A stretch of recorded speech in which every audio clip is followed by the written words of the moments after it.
Good morning, everybody. It's really an honor and a pleasure to have our second webinar celebrating the 25th anniversary of RedeSist.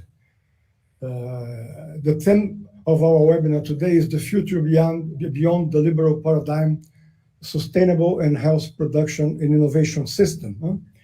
As we spelled out in our communication video, the objective of this particular webinar is to have a reflection with some very special friends about the world from the point of view of its production and innovation systems, emphasizing the connection with the globalization dominated by finance that significantly increased inequalities intra and inter-countries, and that witness a deepening of a global chronic crisis that manifests today in threats to democracy and to the survival of the human life through pandemics, military conflicts, and disregard by the world elite to social and environmental sustainability. This is a very important topic. We are going in the third year after pandemic started in 2020.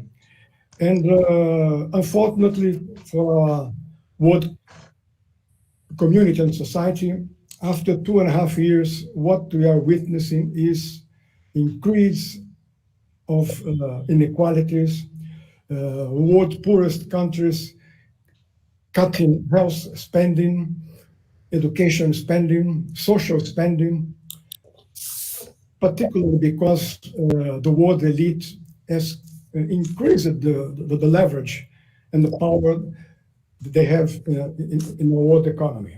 Oxfam published, to give one example, some paper a couple of months ago showing that during this period, there are a huge increase in numbers of billionaires in food and energy. As humanity increased starvation, the world elite is increasing its wealth. And from this point of view, I think I'm very interested in discussing with you your opinion. I would like at the beginning, before passing the floor to Helena to make her introductory remarks, to make a very special message regarding one of our most important friends that passed away a couple of weeks ago, Professor François Chenet, friend of all of us here today, and a very good friend of RedeSist also. He came to Brazil several times. We discussed a lot with him, with participation of you, Marc, Rasigan, Dinesh, Arlindo, Marina, and Gabriela as well. And I would like to honor his memory and dedicate, in a way, our discussion today to his wisdom, to his capacity of understanding and analyzing the world economy, always from the point of view of the marginalized and poorest people. Helena, please make your introductory remarks.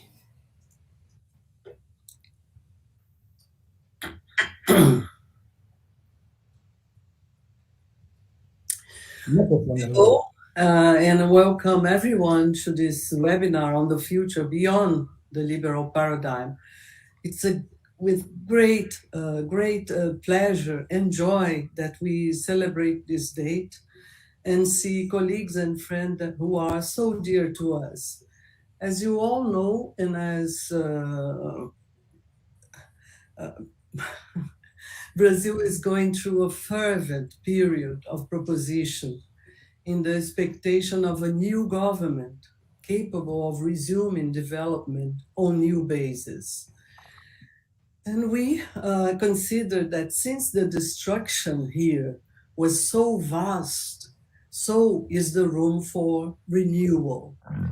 Several of us have contributed on different fronts Sorry.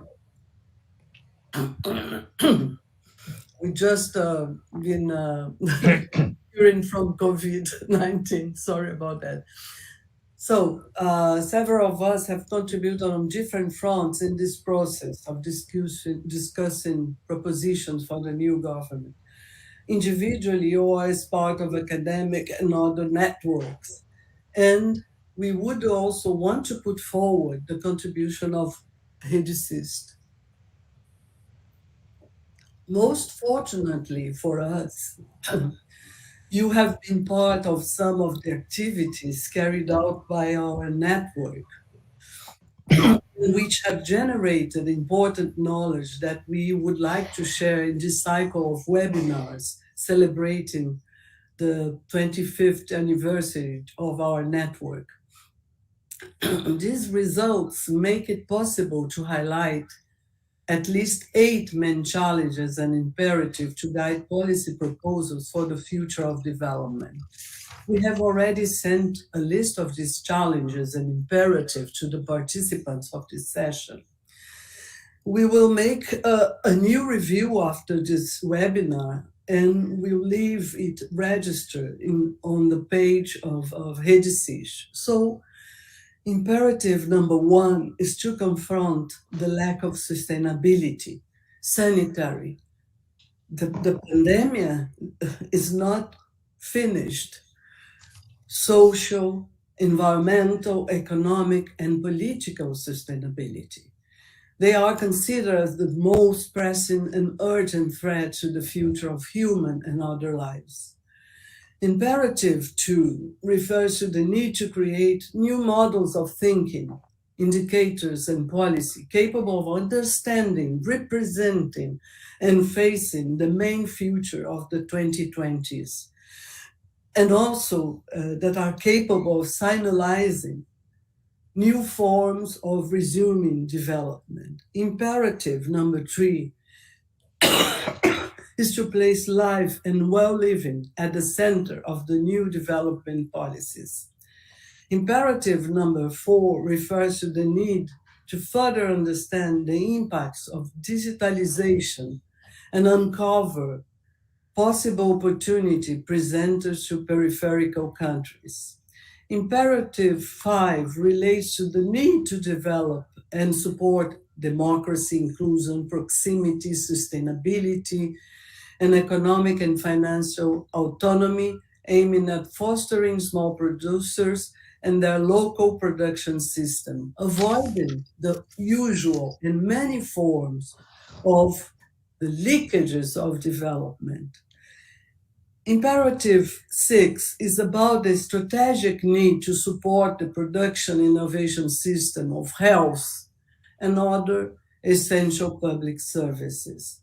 This is the most effective way to resolve inequalities.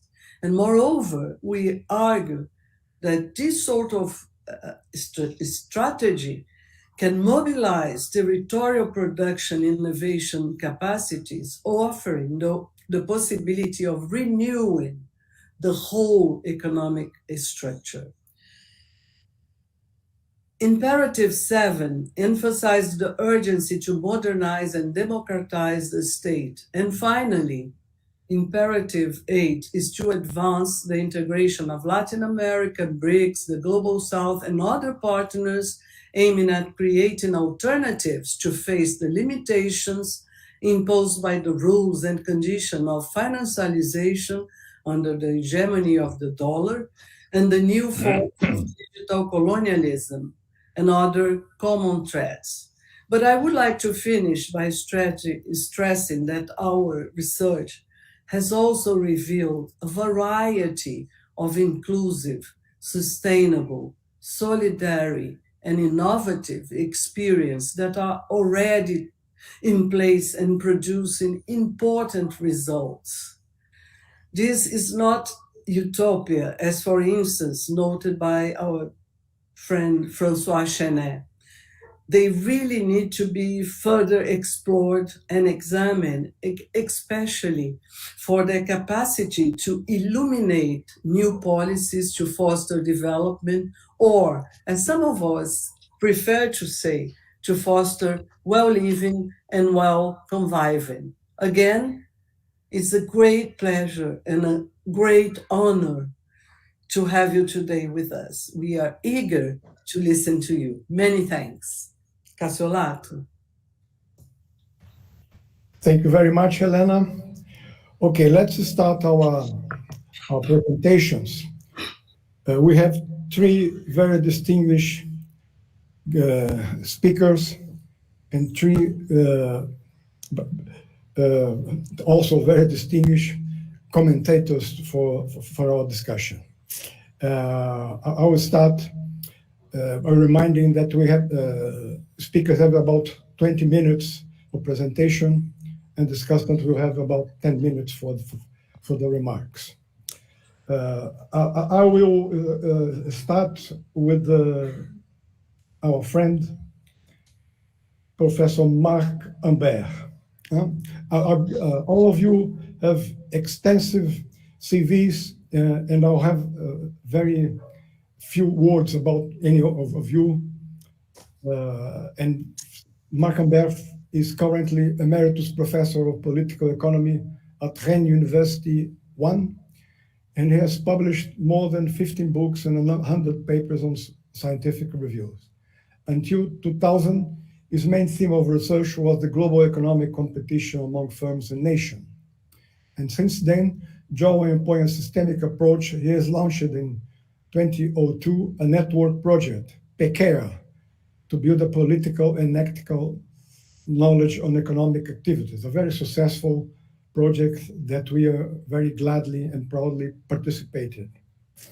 Drawing on it, he co-founded in 2010 a new strand of thought in human and social science, convivialism, inspired by the seminal work of Ivan Illich.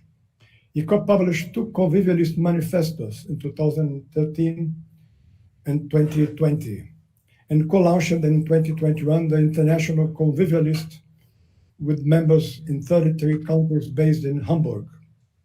The ambition of this network is to contribute to the building of a post-neoliberal world.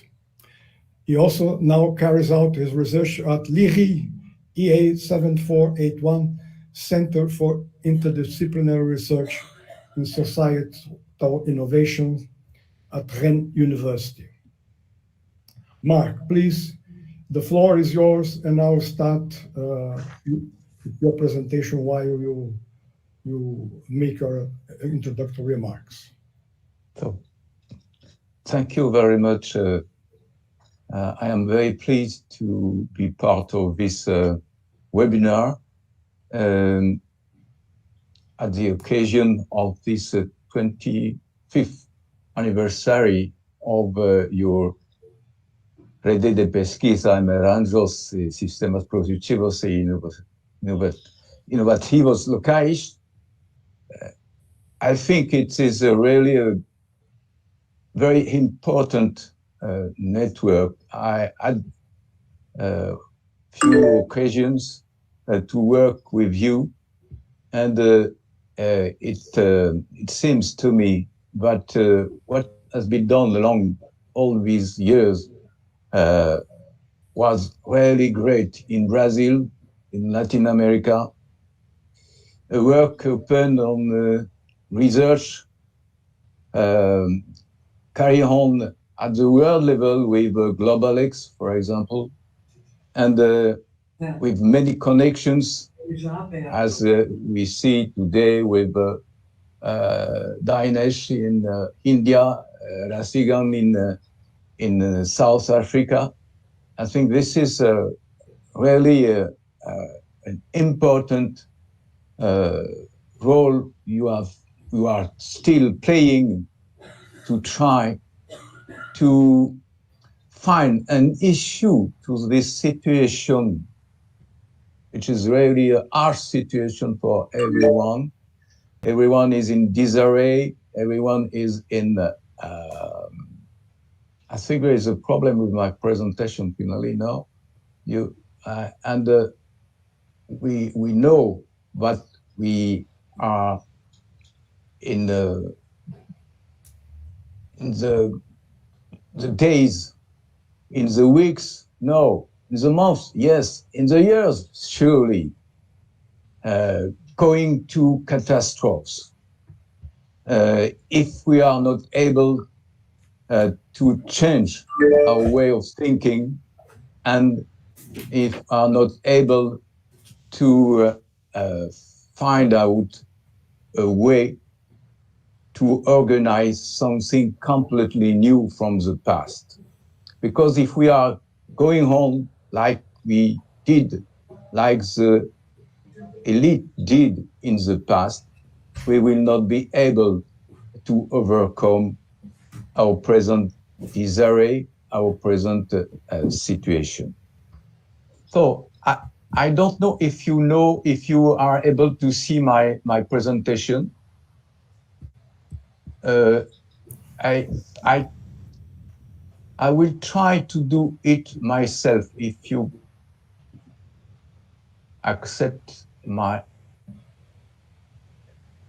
Is it okay? I think, Is do it you okay? see?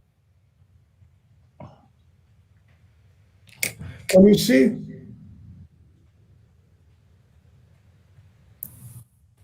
Is it okay like this or not? It's on page 2 now. Gabriela? Yes. Okay? Yes, I can see it perfectly. Cassiolato is already put your presentation. Can you see it, Professor? No, Okay. but For me, it's not a problem because so I will go on. Yes. So we were asked to comment a short piece, a document with the 8 points that Helena mentioned just, and my presentation will comment this point. I think it's a very important point.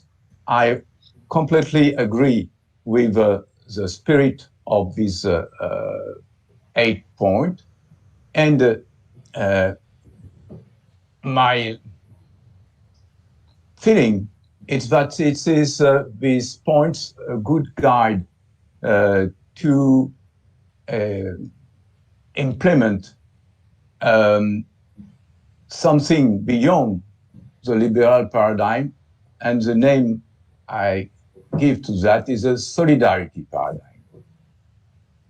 These 8 challenges, I think I would like to comment them on the basis of my reading of this point. I found in it some questions, and with these questions, I would like to share with you a slightly different formulation of these 8 points. First, I would like to list in this short pieces a list of misfortunes, a list of the most serious threats to our future. And many of these have already consequences in the present, up to the cause of millions of deaths every year. And in the meantime, this space offers a constructive stance in identifying, I say, some seeds of hope to be sowed to grow a better world. Perhaps it's utopia. Anyway, this is true hope, I think, and I will make my second point underlying these seeds of hope that are in these 8 points. And finally, I will proceed to formal rewriting according to my remarks of the 8 points. But on the diapositive, I think you have this list. I think of the most serious threats to our future that are included in these 8 points. some very important threats to our future are not directly or explicitly addressed. To my mind, this world are facing two very difficult issues, the gender issue and the racial and ethnical issue. Nevertheless, the items on the list are making more and more difficult the life for more and more people who are facing economic, item 1, and political dependencies and vulnerabilities. 30 million of Brazilian people, as far as I am informed, are suffering from deprivation and malnutrition. According to the Food and Agriculture Organization, 40% of the population living in Africa and in South Asia have no access to satisfying food to maintain a good health. Even in so-called rich and developed countries as in France, millions of people are surviving on charity food. It's about 10% of the French population that are receiving these days food from NGOs, 6 to 8 million people.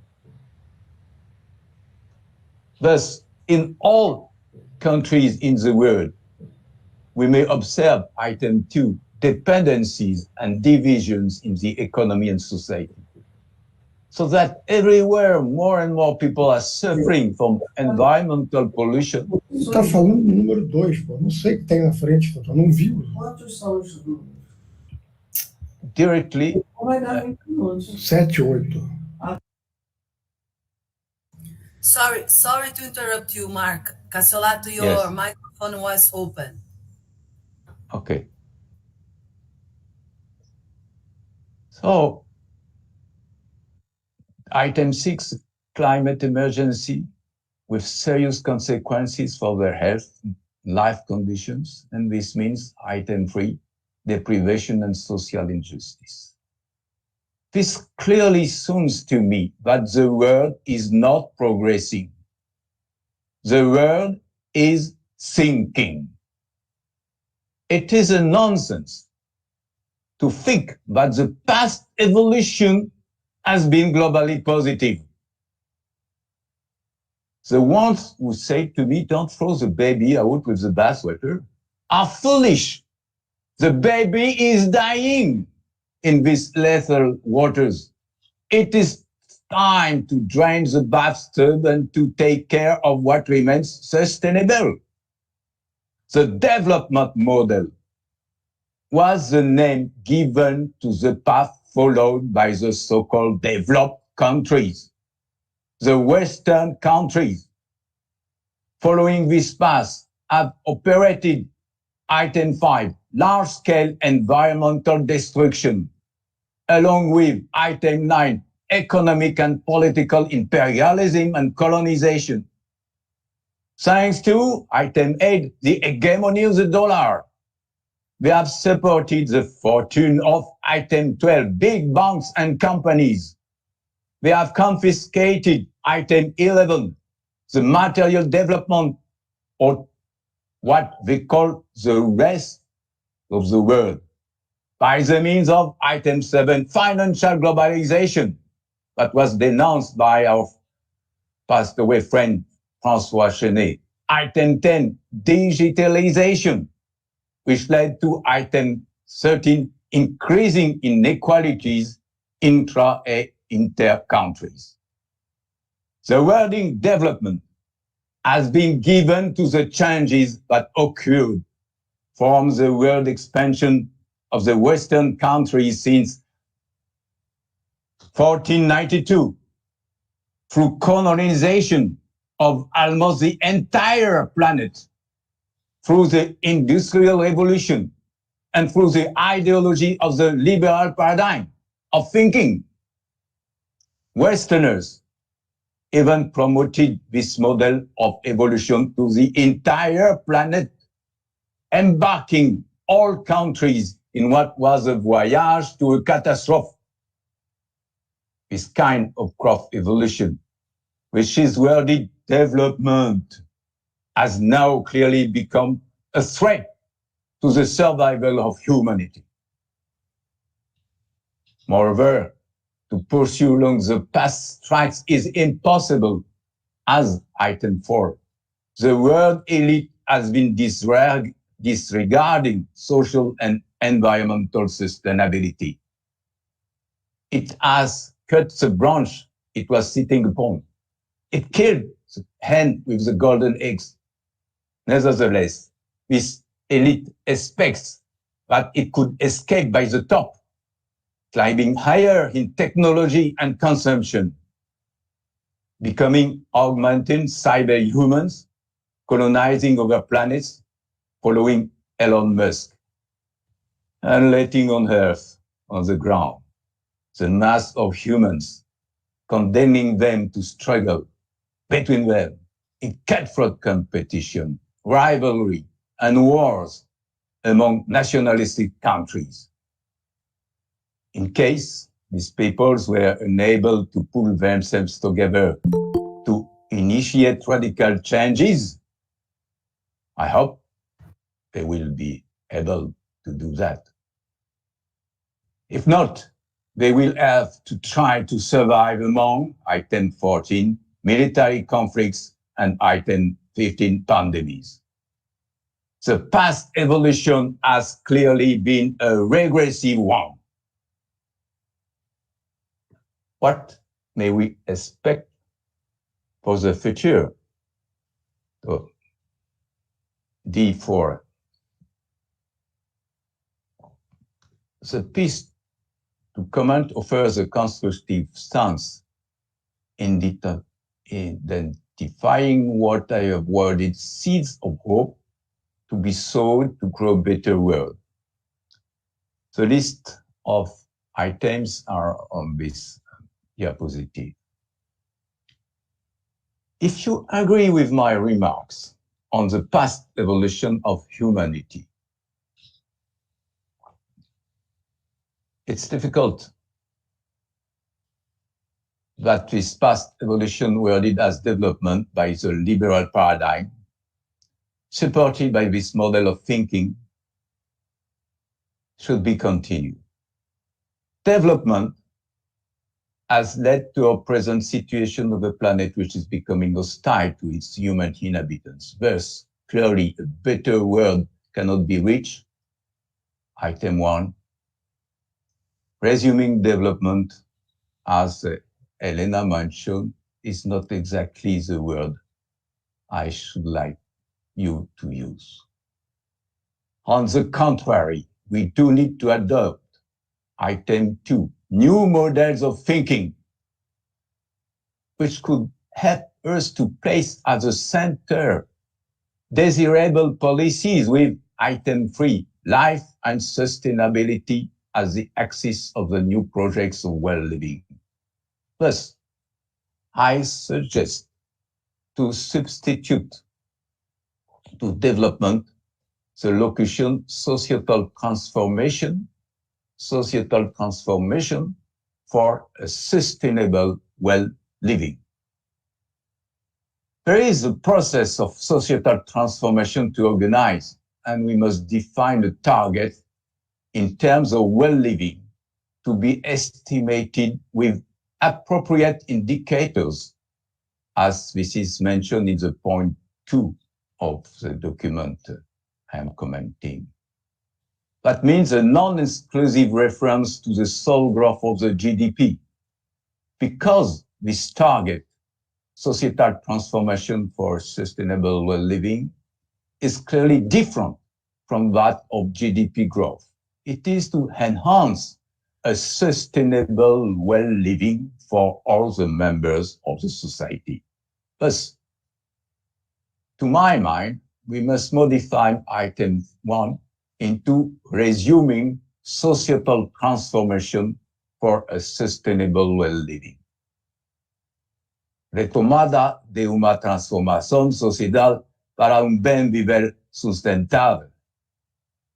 It states a totally different framework in which radical changes may occur. Item 4, creating alternatives. This puts a strong involvement in politics. It is necessary, item 5, to reformulate and democratize the state. One key dimension is to organize that from the root, from the bottom, from the basis, with the people in its day-to-day life. What means, item 6, contextualize and participatory policies. This could be done within the framework of local productive system and arrangements, APLs, as these arrangements cannot be dissociated from social and environmental sustainability, as pointed out by Gabriela during the first 25th anniversary RedeSist webinar. The concept of APL has to be expanded in order to integrate among its arrangement. Item 7, essential public services, health, education, food, housing, access to sanitation, energy, connectivity and information, mobility and culture. Finally, it is clear to me that even if territorial sovereignty is important, as it is mentioned, cooperation with other countries and with the whole humanities is a necessary horizon which must be organized in appropriate manner. In order to achieve it, we must start, item 8, process of expanding institutions and instruments of cooperation and investment. In the light of the previous remarks, I'm going to read again the 8 points of the documents that I've commented. I will reformulate, keeping their ideas and argument. And I think that it's possible to divide the 8 points into 2 sections, provided that they are written with an appropriate syntax. All are linked with the title of the webinar, Beyond the Liberal Paradigm. And the first section, I think, with the first 4 points, expose why we must go beyond the liberal paradigm. And the second section, with the last 4 points, are explaining how we can implement an alternative paradigm. Why and how to implement the solidarity paradigm. And this was, for me, the way I thought this presentation of 8 points. So let's go to the diapositive 5. First 4 points, the failure of the liberal paradigm. I would rewrite the 8 points like that. First, there is no sustainability lato sensu in any of the fields of evolution of the world, social, economic, political, ecological. Second, there is no relevance of the models of thinking that are employed to deal with the urgent question that must be solved. 3, there is no focus on the central issue to sustain life and well-living. On the contrary, climate, health, digital security, national sovereignty, and well-living. Territorial cohesion are at stake. 4, there is no way to escape from the digital form of imperialism and colonialism conveyed since the end of the last century by the evolution of science, technology, and innovation. Digitalization is not coming from the evil. And second, we are how to implement a solidarity paradigm to achieve a societal transformation for sustainable well-living. The last 4 points are opening directions. 5, there is a need to start from APL, local productive system and arrangements, mobilizing community partnership, small producers, micro and small enterprises to support democracy. 6, there is a need to expand APL to arrange EPS, essential public services, in order to make them able to open a way out this sinking world and to ensure social justice. 7, there is a need to target collectively desirable goods that is making urgent to reformulate and democratize the state. 8, there is a need to expand cooperation alternatives, going beyond nationalism, starting with Latin America integration, cooperation within BRICS, with the global south, escaping from financialization, dollars hegemony, digitalization, and other new forms of colonialism. This is my rewriting proposal to insist on what I think are the main important ideas and arguments that our organizer have put in the 8 points they ask us to comment. Thank you for your attention.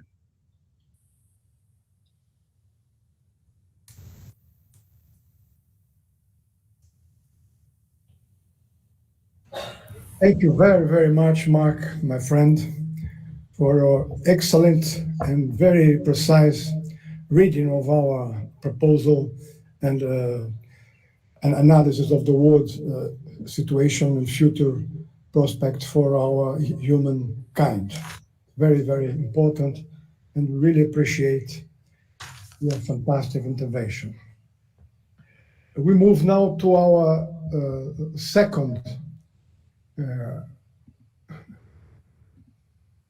part of our program, and it's also a pleasure to introduce our also very good friend, Professor Rasigan Maharajh, who is Chief Director of the Institute for Economic Research and Innovation at Tshwane University of Technology, South Africa, Associate Research Fellow of the Telos Institute, member of the Academy of Science of South Africa, Deputy Chair of the Assai Forum on the Just Transition. Rasigan has a huge CV. I would like to point very specific points of his CVs. He was visiting professor at several universities, but also a visiting professor at our RedeSist in Brazil some years ago. I spent some months here, and we profit a lot from our interaction with him. Also important to point out is that during the struggle against the apartheid regime, Rasigan held elected leadership position within the United Democratic Front, Congress of South Africa Trade Unions, and the African National Congress. He was also head of policy at the Council of Scientific and Industrial Research and national coordinator of the Science and Technology Policy Transition Project for South Africa's first democratic government. Since 2004, Rasigan has contributed to more than 65 publications and presented his research in over 42 countries. My friend Rasigan, please, the floor is yours. Thank you so much. Thanks so much for the warm introduction as well. You know, I should start by wishing RedeSist happy 25th anniversary. And I want to dive straight into the material. So, Gabriela, I notice you, I see you. Can you hear me? And is the slides excellent? Perfect. Everything's perfect. Brilliant. So we move ahead, and much of what I'm going to share with you also has much resonance with Professor Marc Humbert's presentation. So in terms of moving this ahead, I've organized also in a similar form a response to the challenges as expressed in the document that was shared with us. But for us to get into the material itself, it's necessary at least for us to raise a few points about our contemporary conjuncture itself.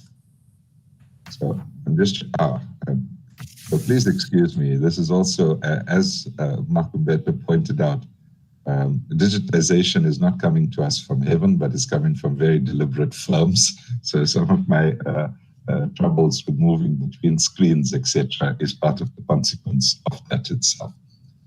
So I now see I am moving ahead on this basis. So, good colleagues, it's critically important, as Marc Humbert has pointed out, as is reflected in RedeSist's document itself, that the world as we experience it today is not reflective of the peoples of the world itself. And so it's important we recognize that a week ago, we acknowledged that our human species has now reached, at least at the level of statistics, 8 billion people. So we share the planet not just as 8 billion people, we share the planet as 8 billion people with a number, with a huge diversity of other forms of life. Some of that life helps sustain us. Some of that living organisms are a threat to us. And we've noticed, we've lived through, and our colleagues are also recovering from, a viral attack, a non-living entity, a virus that attacked us as a species. And we have much to learn from that experience most recently. But back to the narrow economics of the world that we live in. We have a human population of 8 billion people, diversely occupying different territories of the world. So it's important in terms of noting on the one graphic, the spread of the world's population. And keeping that in mind, if you can see the graphic next to it, in terms of this very badly formulated indicator called gross domestic product. And when we divide that per capita, what the current state, if we use it as a proxy for productive capabilities at least, if not an international division of labor, the huge inequities. 9 of the 10 countries with the highest GDP per capita are in the global north. 9 of the 10 countries with the lowest GDP per capita are on the continent of Africa. Africa, our home continent, the continent that has given us all our species being, has 9 of the 10 countries with the lowest GDP per capita. Even though this isn't, again, it's a problem with the way in which GDP is measured, but it's important looking at 2 localities on 2 different continents, because they're approximately very similar in size, at least in territory terms. But if you look at the economic value, the valorization that takes place, you will notice that the very small country in Europe called Luxembourg, according to the International Monetary Fund, has the highest GDP per capita at $126,000 US, whereas the lowest GDP per capita recorded in the year 2021 was the little country of Burundi in the Great Lakes area next to the Democratic Republic of Congo, which has a per capita earning or income of 267. Colleagues, that's not a mistake in how it's expressed. There are no more zeros. But that's the huge difference between the global north and the global south, expressed graphically. Associated with that, and again, a good colleague, Marc, has already gone through some of the details of the slide itself. But instead of me paying attention to each and every of the graphic representation of data, we can see, and Marc has made the point around, are we going to continue development? Because as development is currently formulated, it is an expression of the very forces underpinning these negative statistics. So we need to be quite careful when we speak about and we align ourselves with the imperatives of development that are framed antagonistically to the needs of peoples that we share the planet with. Another factor that's quite critically important in terms of our appreciation of our current context is, of course, the fact that expressing a possibility of infinite growth on a finite planet is beyond foolish. So we may say that and then in a trivial form return to business as usual. That's exactly the problem that we are all confronted by. Our assumption that somehow we can reform or change the system from being within it. And here I express some and a huge amount of concern, because this is also the lived experience in South Africa. But before I get into the 8 points itself, let me very clearly state, because some of the first times that this work was shared in our Globelix community was through RedeSist seminars. And this is the work done out of Stockholm, a resource institute, and it expresses at least the biophysical boundaries. And you would note on this, and if we look back in time, if we ask Max to look through the archives of our seminars, you would see how we have basically trespassed further and further away from the safe operating space afforded to us by the life-generating processes that constitutes the planet Earth itself. And the further we move away from that safe operating space, the higher the precarity, the precariousness of ourselves on the planet becomes. So in responding to these massive challenges and increasing challenges, unfortunately, the combined and uneven development which persists and continues can also be expressed in the investments in research and development. So this figure gives us an indication, as you well know, as we've expressed, as we've discussed through the work of RedeSist, Africa has been the victim and continues to be the victim of underdevelopment. And to that extent, you would also note that Africa, together with parts of Asia and in South America itself, that we do have, unfortunately, an ill-equipped public response through increasing research and development investments. This is when it is actually critically essential. But we'll return to those points in the concluding section. With your permission, we will move to the 8 points that are raised by RedeSist itself.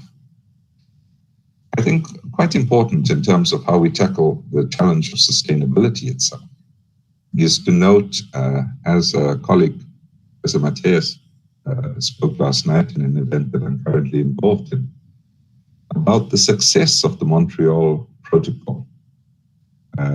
This was in the late 80s. I'm sure some of us in the seminar remember this agreement on a worldwide ban on the use of CFCs. And what has been the result of that? Well, the fact that we're still having this communication and that the hole in the ozone has largely been remedied tells us that concerted global efforts can work to remedy damages that we've caused. But unfortunately, those damages are no longer considered free goods.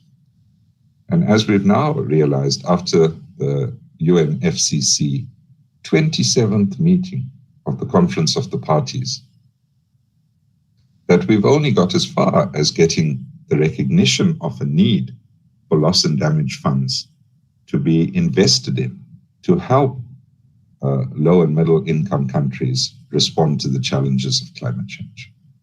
But responding to the requirements of climate change does not mean building a more resilient infrastructure that perpetuates our separation from nature itself. We should use this opportunity afforded to us to rethink the very nature of development, and through that redress the separation between our life cycle as a species and reconcile ourselves. We need to achieve harmony with nature should we want a much more sustainable and enduring transformation. The second imperative, again, has my full support in terms of the need to create new models of thinking. And I hadn't spoken to Marc before the presentation itself, but you see the resonance amongst us. The first point I raise in response to this is that very concept of development needs rethinking, not just the metrics and the measurements that we utilize. Because we derive the metrics and measurements from our assumption of what development implies. And I want to suggest, again, based on experience more than anything, that we've tolerated to a large extent a form of separate and unequal development, persisting on the basis that eventually what would trickle down was a collective gain. As pointed out by Cassiolato and amongst many others that we now know. Our impoverishment, the immiserization of the world's peoples, is to the benefit of those that continue to accumulate wealth. And to that extent, if we persist in seeking to renew or resume development, we stand the danger of merely shifting who the elite is, as opposed to removing elite as a category. So we must pay attention to what the quantities that we've been studying have been telling us, and express them in terms of the qualities that we also require. Within that, I think it's absolutely imperative. Living well, wellness and well-being really needs to find a much more prominent place. It cannot be a subsidiary to the achievement of economic growth. Why? And this we've learned from one of the largest and most successful development experience, at least in my lifetime, which has been the People's Republic of China. Where moderate prosperity for all is achievable, should we free ourselves, at least from the oppression that continues in our minds, in the way in which we see the world and the world systems. Imperative 3 speaks about new development policies. And I continue along the line, again, on the path opened by Marc. And this is, we also have to recognize the limitations of reform. And I make this point, and I share it with ourselves as colleagues, as a collective entity. This is not a point made about the political parties operating in Brazil and the presidency as it will be assumed as well. But I would encourage, at least amongst the research community, that we remain skeptical and we actually do the high quality research that RedeSist has done for 25 years to inform policy on the basis of the limitations of merely reforming the institutions and broadening the participation in the very institutions that subjugate us. There's a huge potential for a just transition, but a just transition also means that those that benefited from the form of oppression need to contribute reparations for the damage that's been, and that's a damage that's been done to the ecology, it's been done to the environment, and it's been done to us as a people. So, as opposed to transformative change, let us also appreciate that preceding these new formulations, there is a long and progressive history seeking to radically transform society away from this mode of production that is driving us towards catastrophe. Underpinning the crises, the chaos that we see, remains a primary contradiction between capital and labor. And again, I make this point with respect to us as a research community, and not necessarily about the political apparatus in Brazil itself.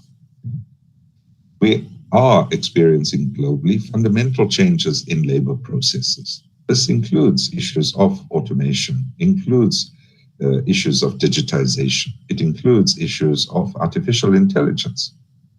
Maybe then, as we think more about this, it's not only safeguards that we need to put in place of the robots taking control, but we really need to ask the question, if we are so interested in artificial intelligence, maybe we should start paying attention to our social realities and appreciate organic intellectualism.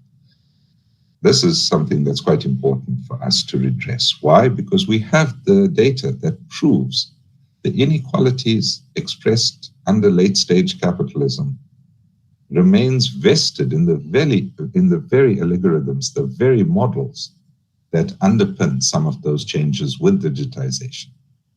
I mean, if you take into account that the majority of us that constitute the world population have melanin in our systems, how is it then that facial recognition technology would not find me as opposed to a person with no melanin in their system?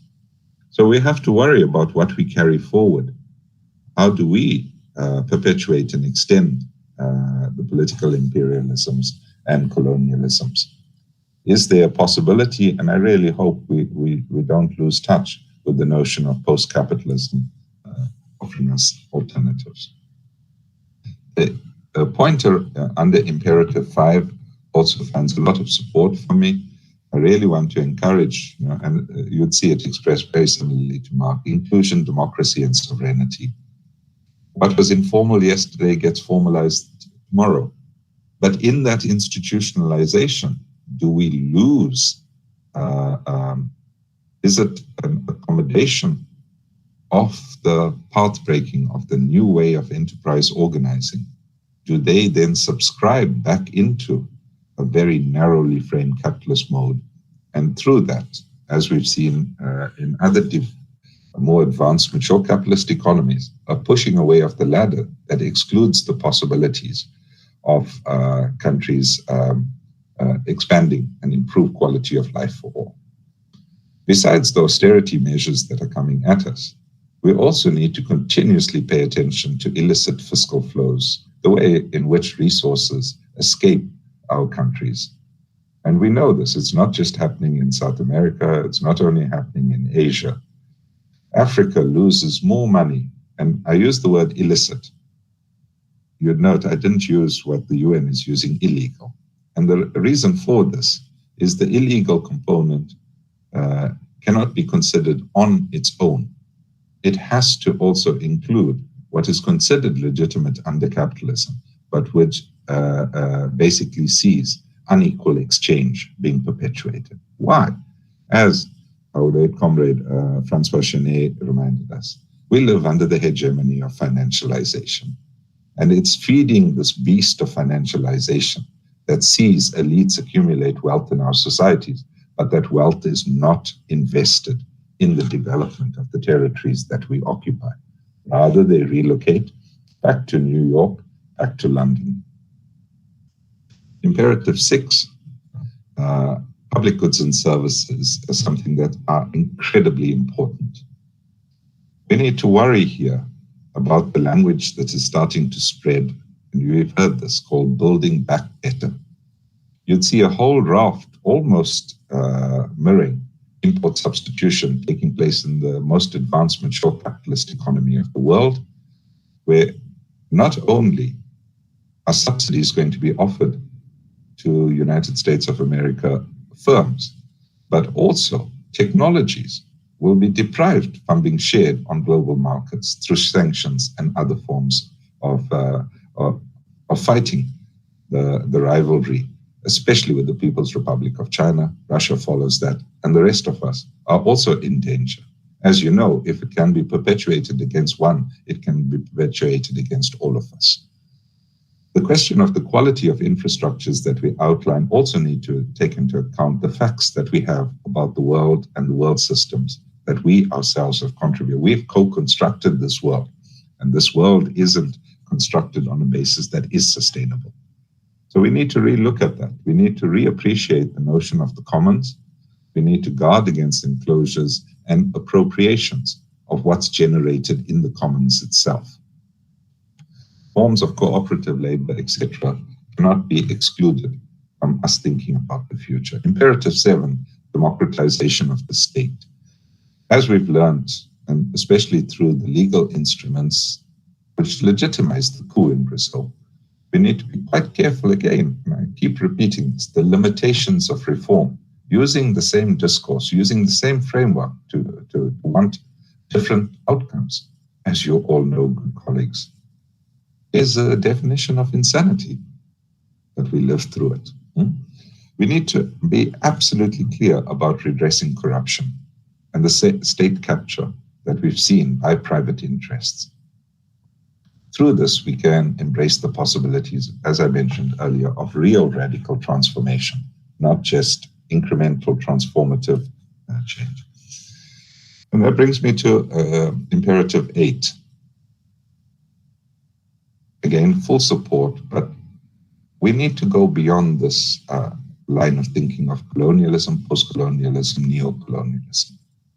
Regional consolidation should give us the input of working together, of expanding ourselves in spaces which are geographically contingent.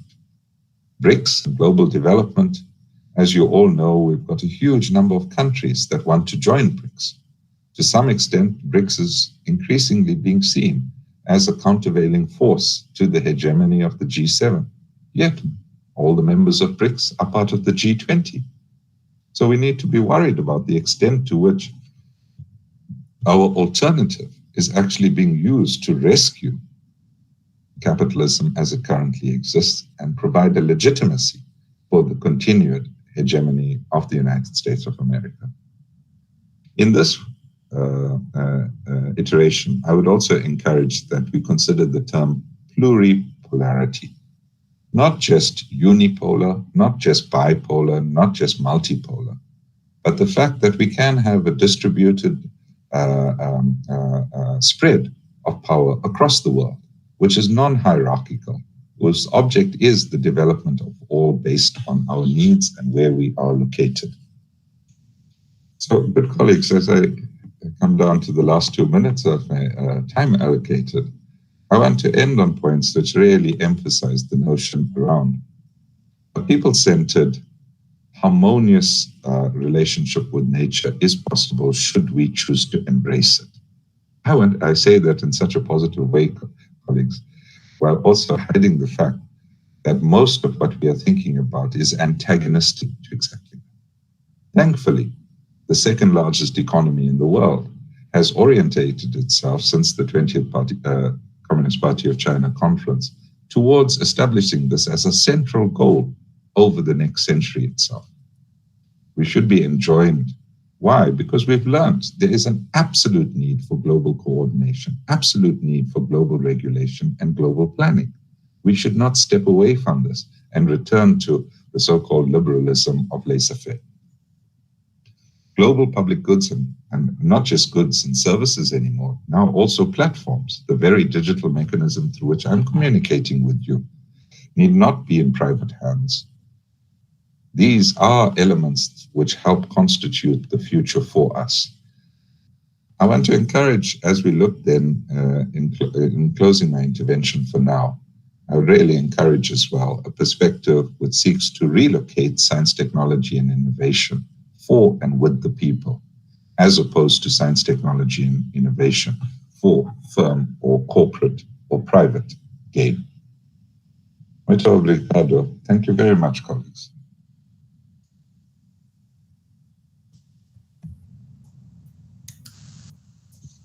Thank you, Rasigan. It's really fantastic presentation also. I'm very, very pleased.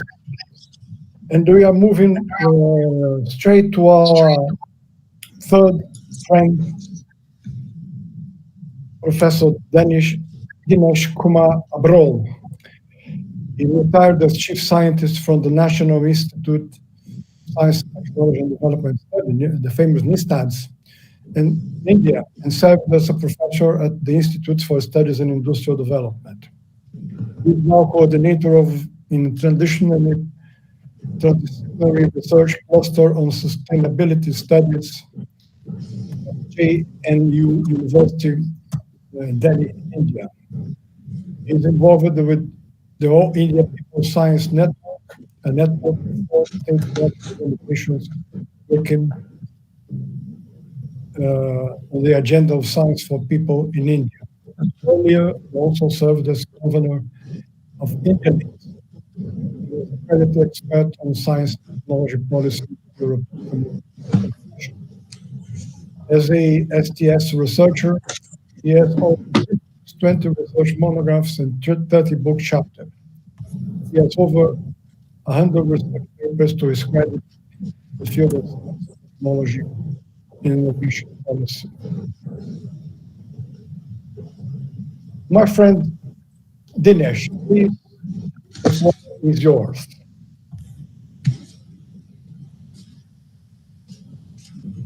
Is Dinesh with us?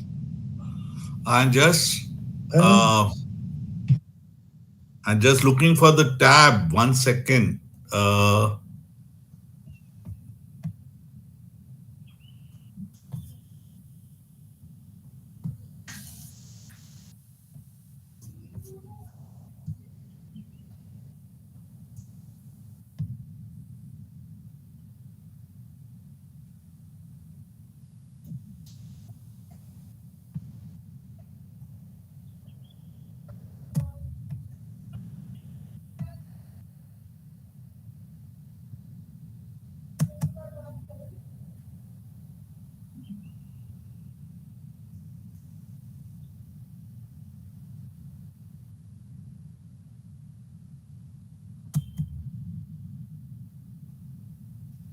Did you find it? I stepped out, or what has happened? Yeah. Yeah. Please. Yes. Why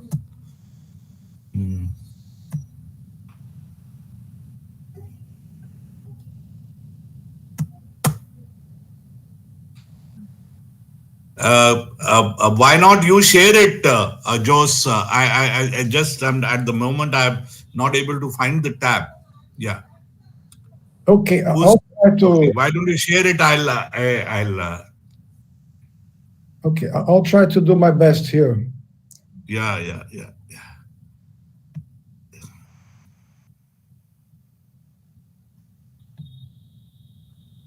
I don't know.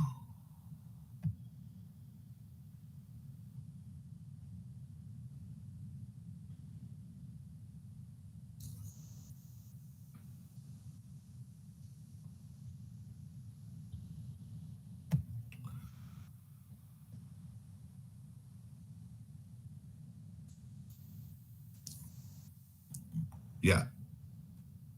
Can you make it full so that in the slide mode, in the slideshow mode?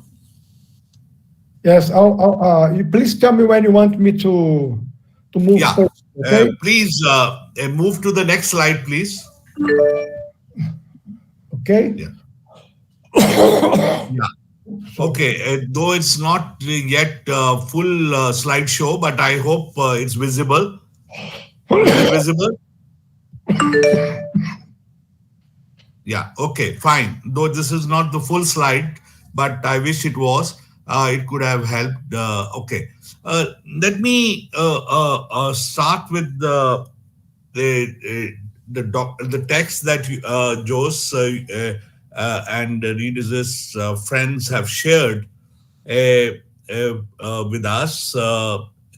See, I looked. I was wondering, if we are wanting to act at the national level, the nation states will become important, and the local institutions, as they have been created over the period through struggles, have to be taken note of.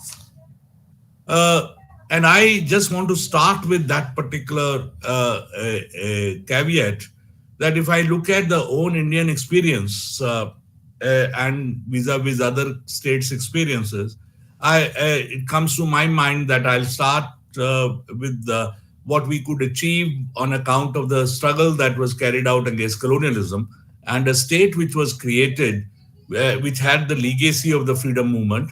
And as a result, there was a lot of diversity as well as pluralism.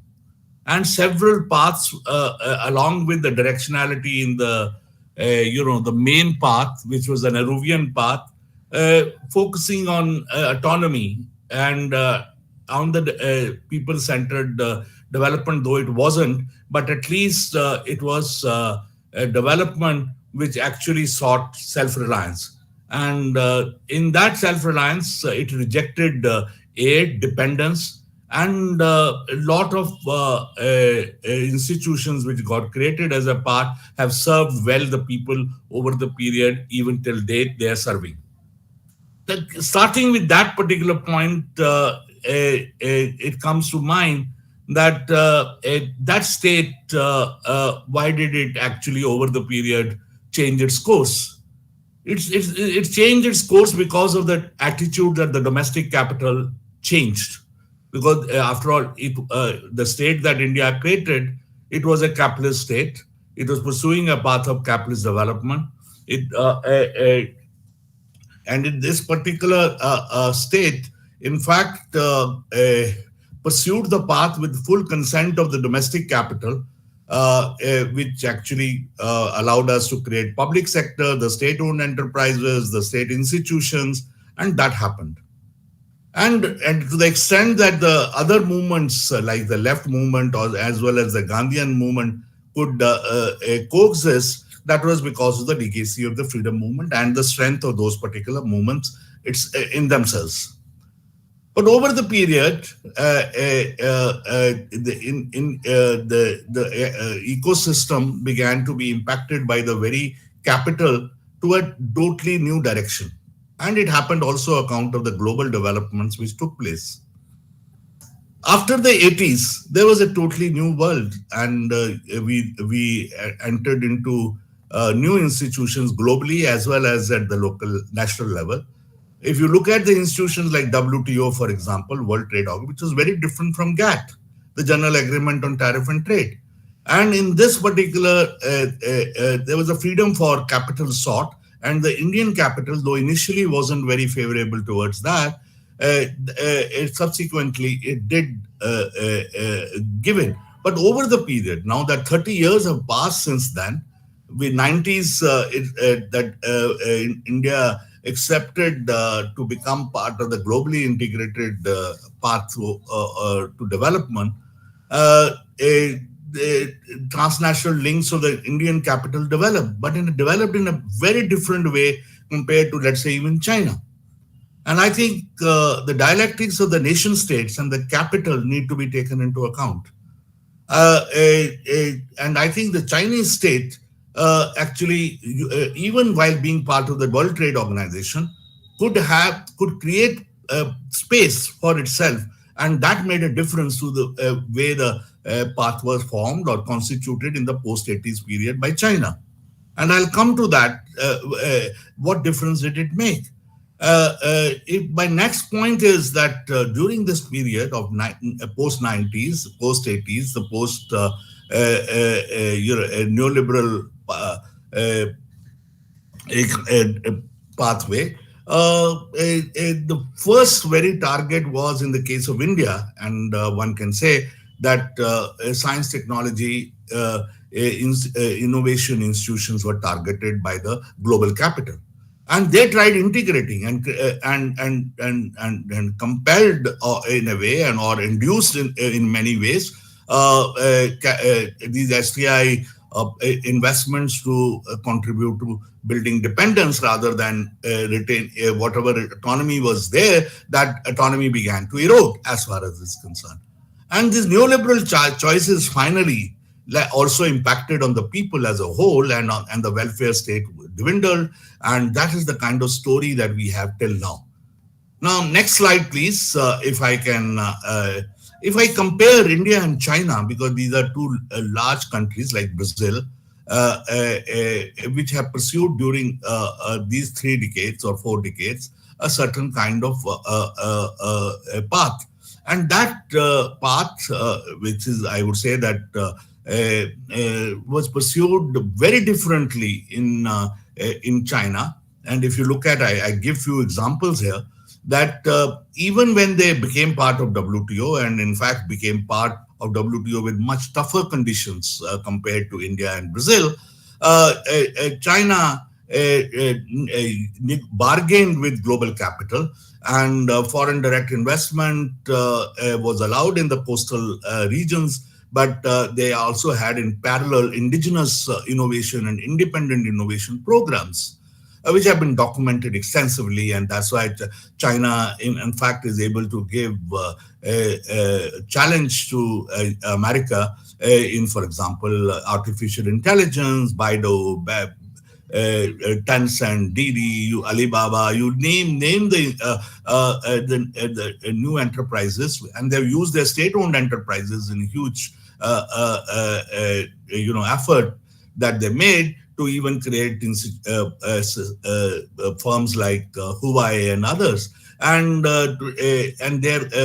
that happened after 2003 onwards, as far as China is concerned, and that happened through not FDI but in parallel running the indigenous innovation and independent program, and their competition policy in fact included harm to indigenous innovation as one of the criteria by which they tried regulating the foreign direct investment. But India's competition policy had no such provision, no on harm to indigenous or independent innovation, because the global capital would not be interested in actually it has been, in fact, the source of unsustainable development. It's been the source of very largely, the ills that and the sources of unsustainability, which we have just now discussed.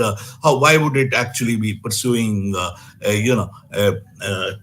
any path otherwise? So if you look at China, state-owned enterprises and created that enablement, that enabling space became possible as far as it's concerned, because the nation state had relationship of very different kind with the local domestic capital, whereas in India, the domestic capital and state relationship changed over the period, and accumulation drive went without any discipline, and that's why we've seen in the last 3 decades, and what has now culminated into that the Indian state wants to create now 5 champions out of and by selling public sector to them, the state-owned enterprises, which is in China is a different case altogether. And here you are predatory path, the primitive accumulation happening through coercive means is becoming the scenario in India, and which we are resisting, which we're trying to contest as far as concerned. In China, in the very same period, the capacities for science, technology, innovation, and the state intermediation took in a path also of dispersal and developing networks. And I remember I was in Chengdu, and the Chengdu mayor came saying, can we make Delhi and Chengdu as the sister cities? That kind of decentralization was quite startling and quite surprising as far as concerned. And we know the whole history of the Chinese path, the town and village enterprises that they created, and so on, etc., and built on that top, that in territorially speaking, in number of regions, very independent paths to development as well. Now, let me move to the next slide after having looked at the Chinese. Please, next slide. See, in Indian case, if you look at our research and development story of the post-90s, which is very different from the 50s, 60s, and 70s after India became independent, there the science and technology personnel were largely devoted to solving local problems, helping Indian industrialization to proceed, and so on, etc. But what happened post-90s? I'm not going to discuss 50s, 60s, and 70s. How the challenges were dealt with locally. Of course, at that time, there was Soviet Union. There was a world of a very different kind. And that also enabled us to resist some of the pressures which came, and even when we collaborated in agriculture with the United States and others, and even development of fertilizer industries and so on, etc., the intra-imperialist contradictions could be utilized to develop Indian economy as far as is concerned. But the post-90s, if you look at total number of professionals working in India for research and development is about 5 lakhs. That is 1 million is 10 lakhs, so it's half a million, you can say. And out of that, 40% of the people are totally devoted in Bangalore and Hyderabad to serve the United States firms. The US firm, they're strengthening US firm, US economy, the digitalization, auto sector, whether it's very large scale integration, or whether it is engineering for auto sector as far as is concerned, chip making, in all these cases, 40% of the Indian staff is serving the US economy as a 40% of R&D, which is a startling figure. This may not be the case with South Africa. This may not be the case with Brazil. But in Indian case, the R&D has been a very large extent integrated in a manner which can be called a significant part of it is now neo-colonial, etc. If you look at most of these foreign R&D centers, if their outcomes you see, their outcomes are that the 64% of the patents filed in USPTO are with the foreign companies as far as is concerned. So even the intellectual property law, the Silicon Valley, the way it utilizes, has integrated the Indian universities. Patenting, if you look at it, all of it is to serve the Silicon Valley, much of it as far as concerned. And it's only 64%, as I said, 36% is the rest, which belong to the otherwise firms, but a very large part of is completely controlled by the foreign firms. And that's the driver of the science, technology, engineering, mathematics, and medicine. If you look at higher education institutions, drives them. People rush to Bangalore and Hyderabad to join these particular companies. And this has been created by during the 90s, 2000s, and so on. If you look at, it's been also responsible for the economic drain. And I'll show you some of the figures later as far as it's concerned. So it is because the Indian state has allowed such structures to emerge, which is not the case with China. The export of R&D services has boomed. And if you look at the decline in ratio of the expenditure made on domestic technology development vis-a-vis technology import, the ratio used to be in 2013 0.63, meaning in favor of domestic technology development. Now it is 2.18 is the ratio, which means much less domestic technology development, far more expenditure on technology import. So in fact, even a Maruti Suzuki, Maruti car, maybe some of you might have come across as far as it's concerned, which used to be the symbol of Indian public sector at one point in time. Today, it's been taken over by Suzuki. That's a Japanese, and it's one of the largest, that's a source of foreign exchange outflow. And this is evident even in that much of the export which are taking place are based on cheaper raw material, cheaper nature, cheaper labor, cheaper skilled labor, cheaper S&T labor. If you, this is the scenario which has emerged rather than any self-reliance. Much of the, if you look at the next slide, please, if you go to, apart from the people who go abroad in US itself to Seattle to work and California, this is all internal brain drain. And the drain is taking from within India. Forget about the external brain drain which has happened. If you look at science, technology, innovation policies continuously by the post-90s state have been, targeting that they'll have a higher expenditure, but they have not happened because they were dependent on the domestic capital or to make this particular contribution. And today, we used to be in the late 80s, 1% of the GDP used to be on the R&D. Today is 0.67, and the expenditure has been not growing at all, despite all these policies. Similarly, if you look at the next slide, please, I'll move over to the next slides. the point I'm trying to make is that the foreign exchange outflow has happened, or drain has happened, and the new directions have come in because the path began to change over the period from post 80s onwards, and that is because of the attitude of the major force which actually has influence on the Indian state. That's the domestic capital as far as it's concerned. It itself has developed into it with transnational links, and it is hollowed out in terms of manufacturing. And over the period, our electronics import bill is as high as oil bill as far as it's concerned. And this, if you look at energy dependence or electronics dependence, chip dependence, or if you look at even inputs dependence, like in the case of agriculture, fertilizer, pesticides, we were completely self-reliant and independent by the 90s, and the whole situation has changed. If you look at the next slide, please, I will show it to you.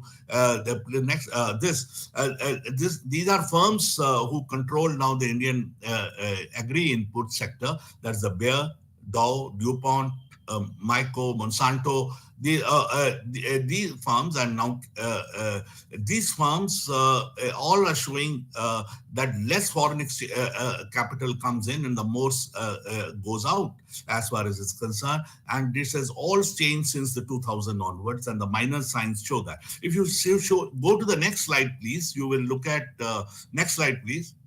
Yeah, this is, and I was saying the hollowing out of manufacturing is clearly shown. There's an import of finished goods. Either it's an import of assemblies in a completely knocked down form or semi-knocked down form.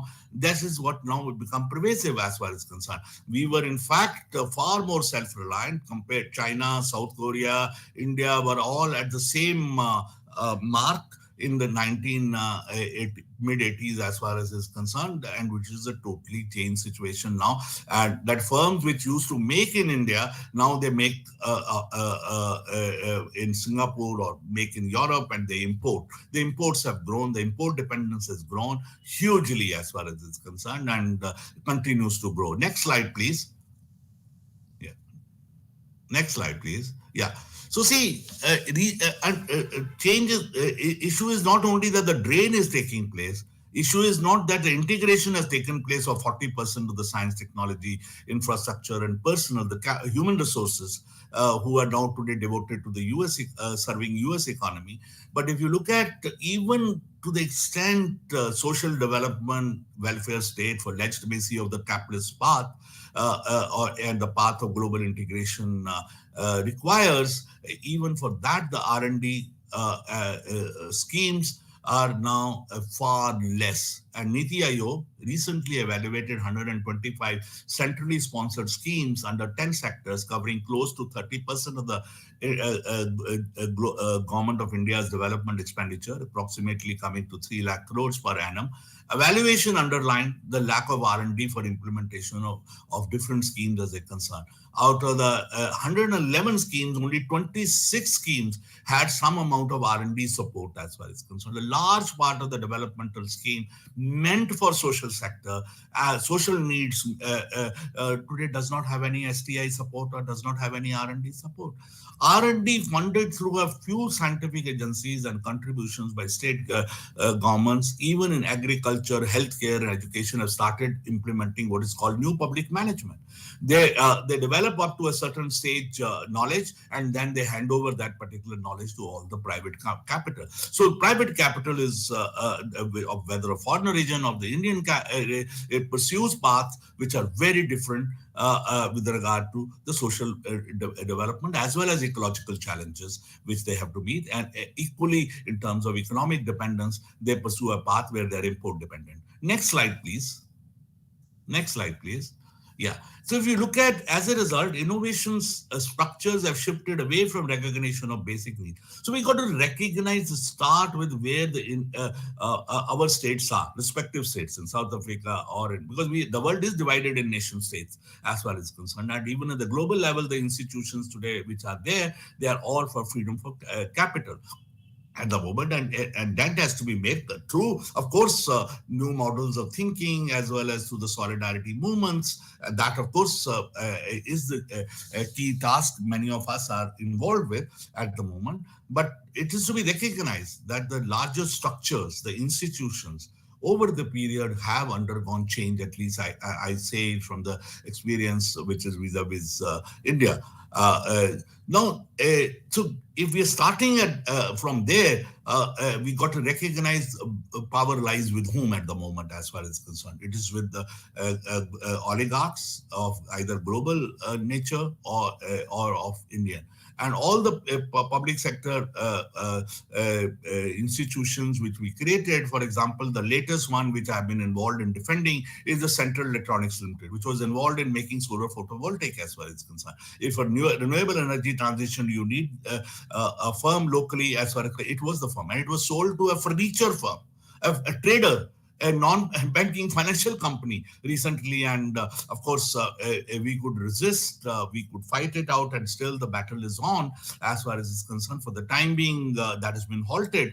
But similarly, the state, the domestic capital has eye on almost every major public sector origin, and there is the electricity sector. I can go into details, which will take me time. That we had one of the largest electrical equipment manufacturing company in the world, which could challenge the European and the US firms. BHEL, Bharat Heavy Electricals Limited, has been hollowed out over the period, as far as concerned. Same is the case with so many other areas, including now the electricity sector itself is being privatized, with the service sector itself, not the manufacturing alone.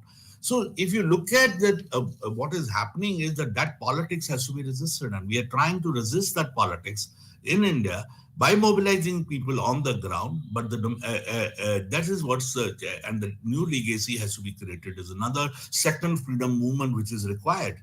So then only we'll be able to even pursue a path which will be ecologically, economically, and social friendly and people centric. Let me go to the next slide. That is saying what are the dilemmas which the left movement today faces. India was a federal state. India, because of the freedom movement, that it was a multinational state. It was several nationalities speaking very different languages. Cultures came together to form an Indian state, and that particular Indian state had a constitution. In that, where there was a lot of scope for to act at the local productive systems level or at the state level, as far as is concerned. Over the period, more centralization has happened, enabled by not only digitalization, but more through even union government usurping powers, as far as is concerned. So if you, and through the centralized capital being allowed free hand, and if you look at a union government, for example, I've just mentioned that even when a civilian aircraft was sought to be manufactured together with the help of the CSIR laboratories, which I served, and there were some partners from some small firms which were being mobilized as far as is concerned. It was aborted by the current government as far as is concerned. National Aerospace Laboratories had put up a full-fledged plan, but it could not be carried forward. If you look at similarly chip making, as far as is now, we have gone recently in the hands of a Vedanta, an Agarwal firm, which has gone along with Foxconn. And but there was an alternative to that, which was tried in the 2011 and 12, because there was a whole, in 2003, 2004, the UPA 1 government had to depend on the left. And as a result, the National Manufacturing Competitiveness Council was started, and it could pursue programs in chip making. It was being attempted, and there was because the laptops, etc., which are provided the domestic demand, and so on, etc., was assured, and as a result, some people were willing to come in. But today we are totally dependent on chips from abroad, and Foxconn, the 76,000 crore we are going to hand over to them, and the chips which they are going to make of the 45 nanometer are outdated altogether, and huge amount of benefits going to a firm which is not going to deliver either self-reliance or the technology required for becoming a digital autonomy.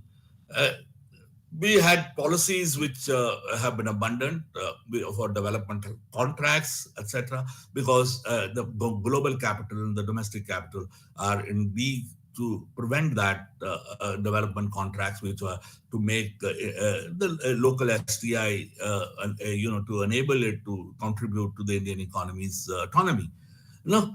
So India has not been able to pursue self-reliance in the supply of several essential goods and services, not only electronics. We are importing oilseeds, we are importing pulses, we are importing coal, we are importing natural gas, all our fertilizer plant. Today, our economy, it can be anytime throttled because we are dependent, and dependent economies have that particular challenge. If you go to the slide, next slide, please. Yeah. If you look at, I just given the details, even the latest schemes which are being introduced, etc., they are all favoring national monopolies, private monopolies. From public sector, we are going where there was natural monopolies, we have gone over to the private monopoly. That's the case with the, both in electronics as well as in the case of auto, and as well as pharmacy, the pharmaceutical thing.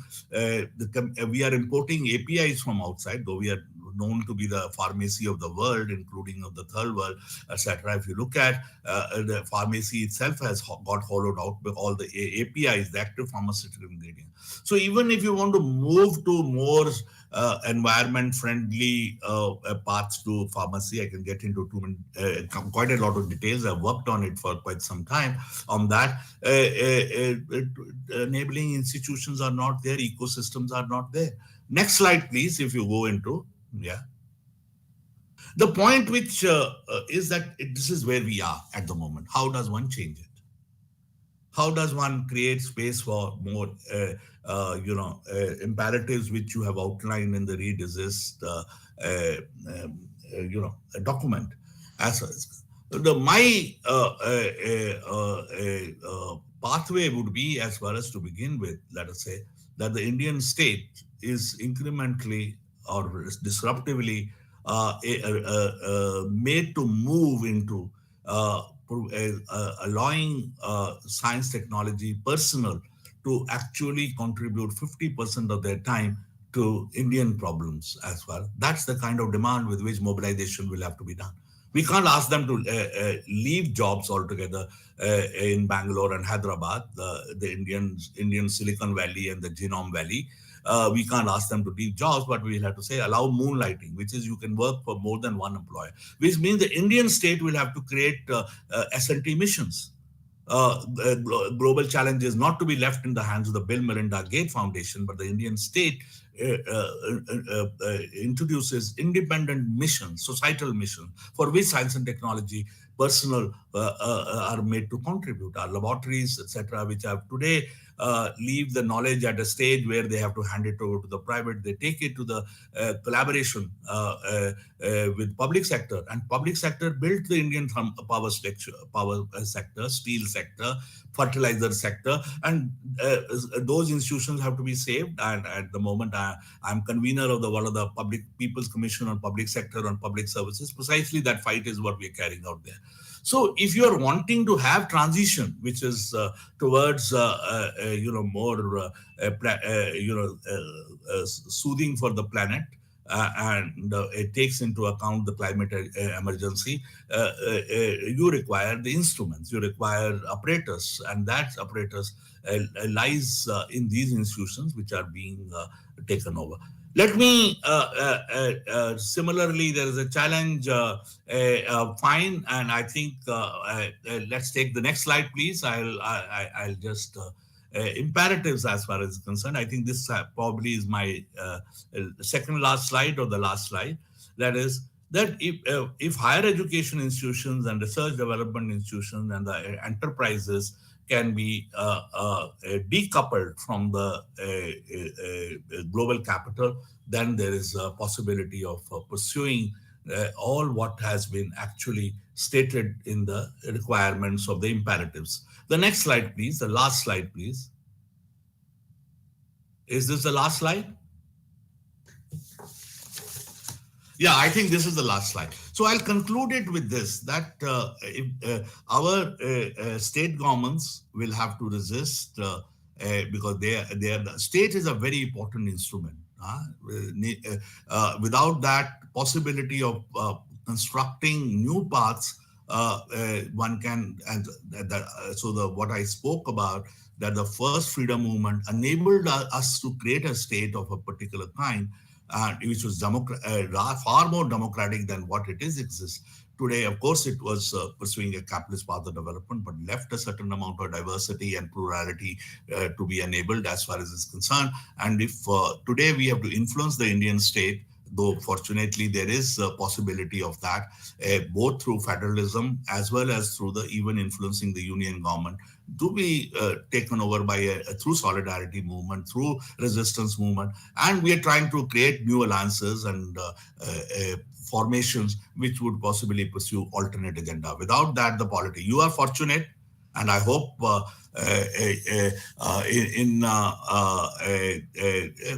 winning one step, that is the victory of Lula, we should enable to pursue a different path. But as far as India is concerned, our struggle is still very much at a stage where we got to dislodge the government which we have, which is an illiberal government, a fascist government, and right reaction government, and to replace it with even center-left or more center kind of politics pursuing government at the union government level and at the state level, at the in different states, pursuing more progressive government. That is the challenge we have, and then only new models of thinking and practice would be possible. At the same time, looking for space wherever it is there to create solidarity economy through cooperatives, through various producer organizations. That effort will have to be continued as far as concerned in saving the institution. Let me close it at that. So that's how I see the battle at the moment. I think at the global level, battles have to go on. That even the very food security of India is threatened at the moment because the global capital does not want Indian foods PDS system, even public distribution system. Similarly, it does not want any local standards to be pursued. Let me close it at that. So that's how I see the struggle with required to be taken up, and I hope the Brazilian and the Indian state is able to cooperate far more in in WTO, World Trade Organization. At the moment, South Africa and India, when they together moved on trips, for example, the Brazil was not with us at that time. And I hope in future, the Brazil will, and South Africa and India and China will be able to act together. Thank you very much. Thank you, my friend Dinesh. It was really fantastic and a pleasure to have you here. And with this, we finish our 3 presentations. And let's move immediately to the second phase of our webinar, it's the comments. And we have 3 commentators from RedeSist that in a way don't need big introductions. Huh? But let's start with our friend, Professor Arlindo Villaschi. Arlindo is well known from all of you. He retired as a professor of economics at the Federal University of Espírito Santo, as a huge contribution, both in the academic and the policy arena, in his very important period. And he also participated in the first meeting of RedeSist exactly 25 years ago, when we met in Gramado, Rio Grande do Sul, the south of Brazil, for a seminar with our friends from Argentina and Uruguay that really set up our agenda and our joint collaboration. Arlindo, please start our phase of comments. The floor is yours, and thank you in advance. Well, thank you very much, Helena and Cassiolato, for your invitation. to be here today. And thank you, Cassiolato, for your kind remarks, introductory remarks. I would be precise, we are 7 days away from celebrating 25 years of our Gramado meeting. And I have that very fond in my heart because I was then celebrating many things, and it's so nice that some of us who were there are now here again under completely different circumstances.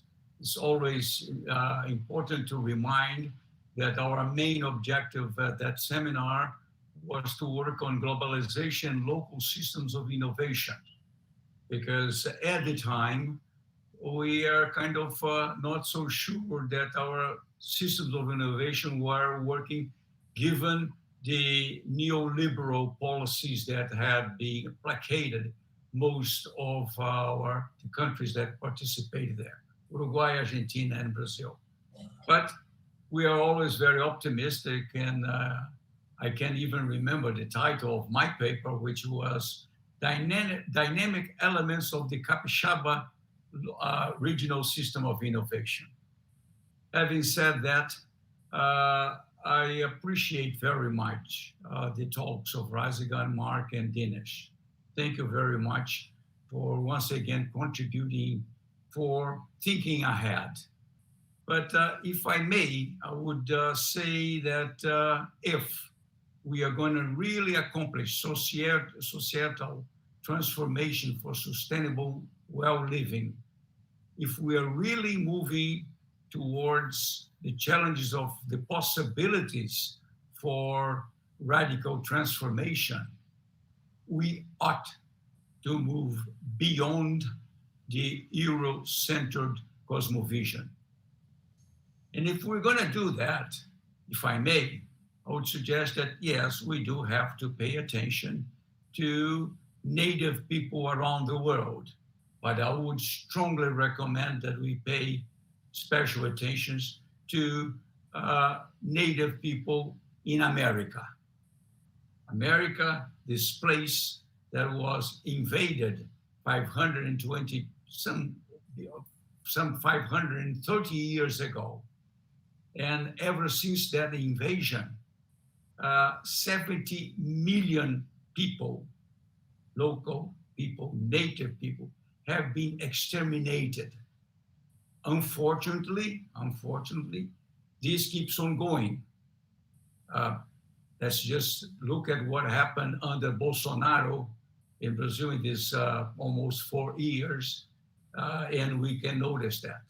But there's a lesson that I have learned from Moema Wiesler and Marcelo Goodwin, fantastic book called Abiyala. Abiyala means living America, living being. And fortunately, this book is translated in both French and in English, so if you want to go into that. But there's one very important lesson from our natives. First is that they have been resisting. Second is that they have been surviving. But beyond that, they have been resilient. Resilient to the point that nowadays, yes, we can learn from them. And let me suggest that we pay a bit attention to one of these native peoples who live just next door to me, Ailton Krenak. Ailton Krenak wrote recently published a book about ideas for postponing the end of the world, and which is just a vocalization of a different vision of the world that obviously our native people have, and how much of their narrative and resistance has been kind of washed away and silenced for a long historical period, but that today is so relevant if we want to face the extraordinary environmental questions and the extraordinary threat to the survival of humanity and the diversity of Earth. So having said that, let me try to organize my comments on three different points. The first of one is to recuperate one red light that was given to us some 30 years ago by our wonderful, dear friend, François Tshwane. Second, I would like to signal for two processes, just a kind of strength, two processes that are supplementary to each other in the international scene and the Euro-centered international scene and the national scene. And finally, I'm going to take the opportunity to indicate some points for future studies of RedeSist on the APL, the APLs that we have already studied, and obviously also stress something that has already been done by our speakers about the need to have close works on cooperative works amongst BRICS countries. Tshwane, in a seminar about national system of innovation, which was held in Maastricht in 1989, he presented very smartly, as always, his ideas that we, as those who are trying to work on the national system of innovation, should pay very close attention that the world, the capitalist world, had made a very strong move ahead from the multinationalization of the markets, the transnationalization of production, into what he called there mundialization of financial capital, and how that has been accelerated with the articulation of unproductive capital in a world scheme. What results do we have from that? Well, one obvious result is that we are living right now on an articulated system of technological feudalism with unproductive capital, which works throughout the Western world. I'm not going to move into the Eastern world because I don't have that much knowledge, and I still think we have to learn a lot about what's happening, as Dinesh has pointed out, what's happening in China. Despite the efforts by the European Union, especially European Union, and its attempts to regulate the concentration of power amongst the very few feudals, technological feudals, in the process of diffusion of innovation with higher technological content. This has been just about innocuous, because as we do know, for every fine that they have for one of these feudals, the amount of money that they gain is so much that they can easily pay that and as a sort of a side money. The second point, that the second result of this is that is the increasing oligopolization and denationalization of every system of production and circulation of goods and services. And I emphasize all systems. Obviously, we should add a special attention to the way it's taking place in the financial intermediation services, and in areas that not too long ago were imagined to be protected by geography and by culture, such as education and health.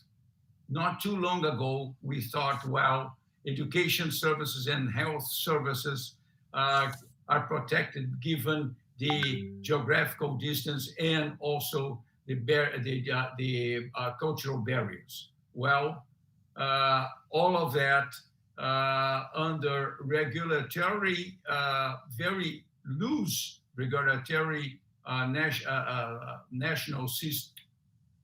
national regulations are working, just not working. I mean, the internationalization of education, of health, especially in Brazil, are working very, very free, with tremendous freedom, at the same time that any opportunity to use technological progress into systems that are so well protected by regulations such as the financial system, is not taking place. Brazil is a good illustration of that. There has been an increasing denationalization of health and education areas where unproductive capital are working freely of any sort of regulation. And the barriers to new entrants in credit, in financing, insurance, as we have shown in a very recent webinar by RedeSist, is extremely well protected by the regulation of central banks and other regulation agencies. So the question that we might have, and I'm just moving towards my final remarks, is where now, José? Remembering Drummond, where do we move from here? I would suggest that for within Brazil, I think that RedeSist ought to articulate a revisiting of some of the APLs that have been studied through these 25 years and look at the effects of this technological feudals and the oligopolization under capital, how they have been affected by these technological feudals and how they have been affected by this, the way unproductive capital works in Brazil. And more, we should look at how COVID has accelerated forms of micro, small, medium enterprises are trying to survive and to live through this more general framework.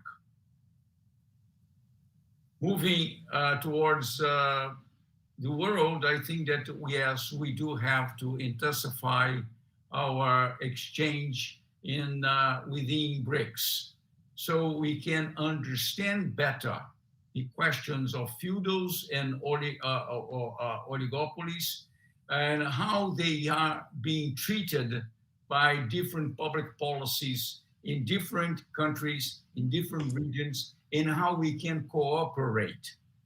I would love to hear more about from our Indian friends, from our friends in China, how finance is being more democratized using ICT.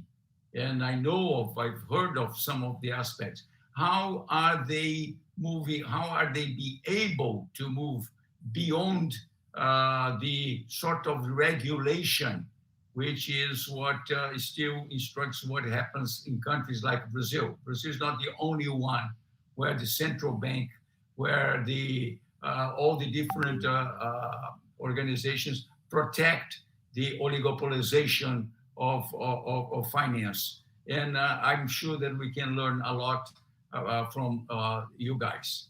These are my general comments. Thank you once again for the invitation to be here.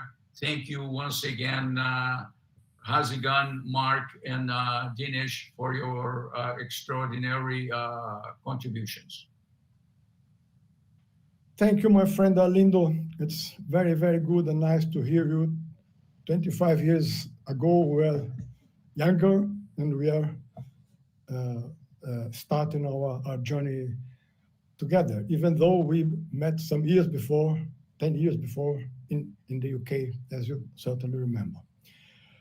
Let's move to our second commentator, who was also there in Gramado 25 years ago, and she was the youngest person there. 25 years ago, Marina Szapiro was still a very, very young student. Now she's still young, but not a student anymore. Marina, known from all of you, she teaches here at the Instituto de Economia at the Federal University of Rio de Janeiro. She worked as with Arlindo, she also had an experience in policy implementation and design. And Marina, it's a huge pleasure to have you here 25 years later. And please, the floor is yours.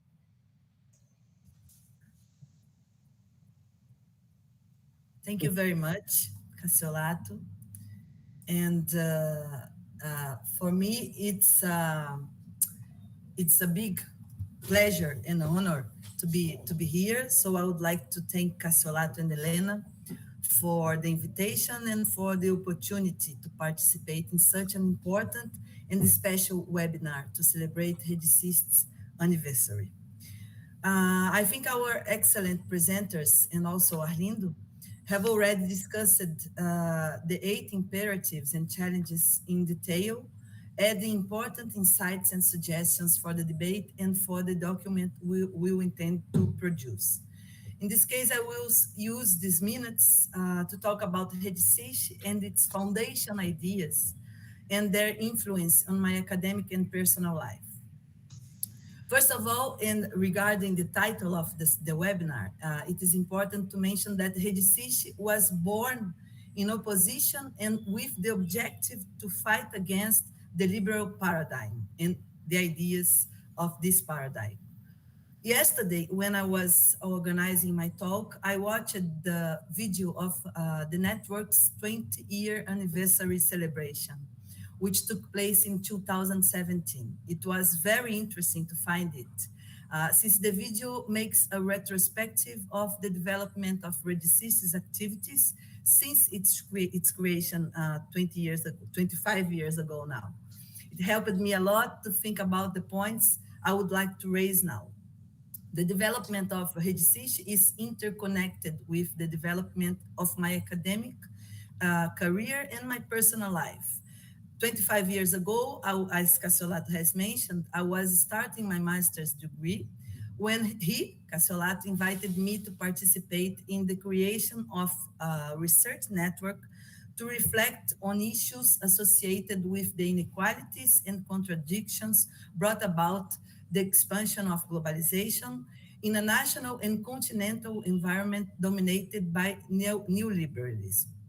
The disagreement with the idea of globalization seen as a homogeneous and beneficial process for the whole world and the certainty of the existence of national and local diversities associated with the importance of the role of the state united 20 years ago professors, researchers, and students in a great effort to build a research network. This network has been developing a collective research agenda on local knowledge and learning process and on the role of the state in economic and social development. In RedeSist, we developed conceptual, analytical, and normative reflections, as well as personal and affective relationships. This network has always been an extremely rich and pleasant space of learning for all who have been or remain in it. It was in RedeSist that I could learn that what it means to do research, both from the point of view of institutional effort and also in the accomplishment of all, literally all activities involved in it. For me, in particular, RedeSist was the academic environment in which I faced the greatest challenges of my professional life. Cassiolato and Helena's trust in my ability to actively participate and sometimes to conduct some research projects when I was still a student stimulated me and contributed to my development as a researcher. I'm sure that in these 25 years, we have contributed more balanced development of the country, and why not to say of the world, with the creation and use of the local productive arrangement concept And we were also together in the most difficult moments of our country, as in recent years. At this moment of celebration of the 25th anniversary of RedeSist, the challenges are not less significant. On the contrary, the contradictions of globalization are even greater and incorporated a new dimension of putting at risk the democracy. As Rasigan has pointed out, the disparities between North and the South have been increasing and are even bigger. Unfortunately, we have been experiencing the risk of losing our democratic state in Brazil in recent years. Globalization has advanced and global and national societies have got worse with the increase in income concentration and in the concentration of economic and political power, as well as with the increase in conflicts between countries. In this context, local process of productive and innovative transformations have shown enormous potential. Finally, I chose two of the 8 imperatives raised by Helena and José of RedeSist to highlight, and they are imperatives 2 and 4. It's important to highlight that RedeSist's role in creating new concepts and models of thinking, metrics, new designs and policy proposals capable of promoting economic and social development of countries and regions to face the challenges of financialization and sustainability is fundamental. The ability to generate and disseminate science, technology, and innovation have always been forms of domination by more advanced countries in relation to less developed countries, as argued by some Latin American intellectuals in the 70s. The recent global transformations in productive and innovative dynamics and the strategies adopted by the more developed countries to cope with these changes tend to further reinforce inequalities between the more advanced and the less developed countries. RedeSist has a key role in facilitating this reality, and in proposing new formats for industrial and innovation policies that focus on solving national and local challenges. As Rasigan mentioned in the end of his talk, we need STI for people and not more for firms and only for the countries. Thank you. It's very nice to be here with you and to see you all in this opportunity. And happy birthday to RedeSist. Thank you very much, Marina, for your very important and very kind words that reminded us a lot of very nice things that we spent together in the last 25 years. Let's move to our last speaker, our last commentator, Maria Gabriela Podcameni. It's also very crucial to the history of RedeSist. She was not at the beginning, probably because she was still a child or was in the Amazon doing some pre-research, but doing life among local people. But she is also very important for us because she helped us a lot to introduce and deepen our agenda in sustainability.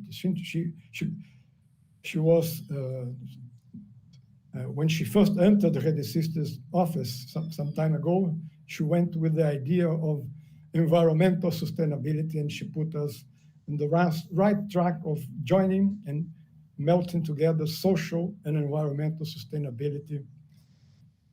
Besides being an important member of RedeSist, crucial one, I would say, she now teaches at the Instituto Federal do Rio de Janeiro, one of our most important federal institutes in Rio de Janeiro. And Gabi, it's really a pleasure to have you here, and the floor is yours. Please, go ahead. Thank you very much, Helena, Cassiolato, and my dear friends. I'm going to begin, I'm already emotional with this. I was reflecting what it meant like 25 years. I haven't been with with you 25 years. I was counting. I've been 19 years. But I was writing what it meant 25 years of RedeSist, which in my life is 19. And what I could write is, for me, 25 years of RedeSist means 25 years of resistance. 25 years of fighting academically and furiously the myths of neoliberalism and fighting the inequality. It has been 25 years of amplifying the narratives and decolonizing the brains and the imaginaries in our thoughts. RedeSist has mean 25 years of fighting against inequality, capitalism, and colonialism, and has bring the state to the center of our reflections, and has been building in me and in many spaces of hope. So when I saw the PowerPoint of Marc, when he said the seeds of hope, and that was what the same feeling that I have. And in a very concrete way, it has united generations and allowing new generations to reflect critically in the reality around them, and joining different generation as we are today. And I remember when I met Cassiolato and Helena, I was passing through a very hard moment in my life and a very deep depression, because I was trying to find a space where it was possible to think critically. And since I came from a very neoliberal university, I escaped from my family and from my professors and spent 2 years traveling to Brazil and the Amazon. That's why he said that I was in the Amazon. And I thought there was no space for me. I thought that the only possibility was inside the new liberal paradigm. So that's why I think it's so interesting. 19 years after, I'm invited to speak briefly, to comment between the many that are thinking beyond this paradigm that I was trying to escape 19 years ago. So these past hours, I was thinking on this, and I think I'm going to be, I'll be forever grateful for bringing me to the group and knowing that this space that I was searching for exists. And this is what I am trying to do. I am trying to do the same thing when I'm teaching in the Federal Institute and allowing to new scholars that there is a place for them. And now I'm going to try to connect with what we're doing here. And we do that. We are thinking new spaces, and we are at the same time acting and opening spaces. So it's very important also, and I want to put the funding. It's a very concrete thing for the young scholars that helped me a lot when I had to go out of Fumbio and go to the academic role, and RedeSist also allowed this. So how it's important, and in my career, I am daily searching for funding for my young scholars. And the reflection that I want to bring is a very simple one, actually, but a very complicated one, is I didn't think there was space for me or for this kind of thinking, because it said to the people that we can only act inside a very narrow possibilities. And the reflection that I want to bring is, how can we actually widen these possibilities? We are still facing the pandemic. I'm in my mom's house. She's with COVID right now. I thought that the COP27 meeting that we were having would have much more advanced. I thought that after what we faced the last 2 years, we would not have to struggle so much in the narrative. I thought that the discussion that we're having here and that about the solidarity paradigm, about the collective thinking, about how our species will be in extinction.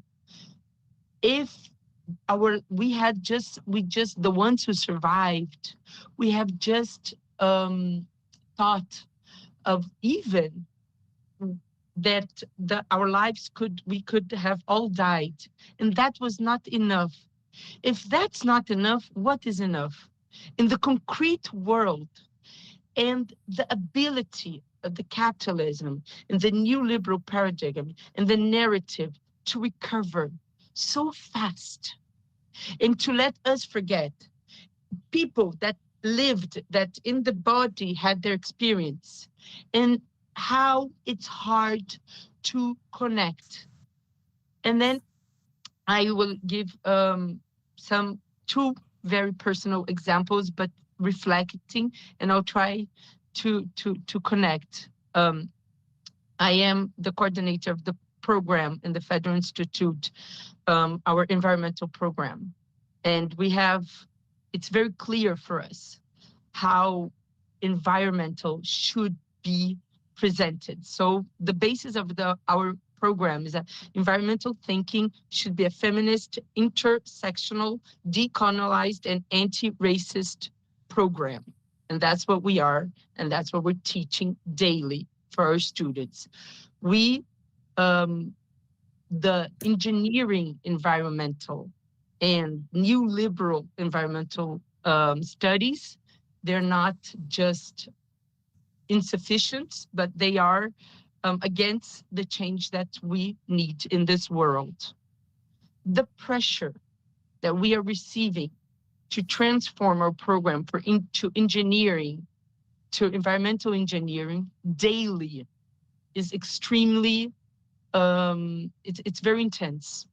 So I have been writing documents and asked to prove that our program will allow the students to be employed, and I have to find the employment rates for the government.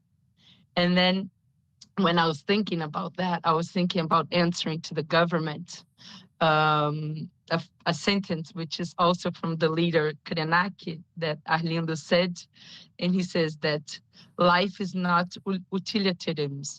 But I think the government will not allow me to respond that life is not only to be used, it's to be lived. So I have to go to find the rates. So I'm still inside this paradigm.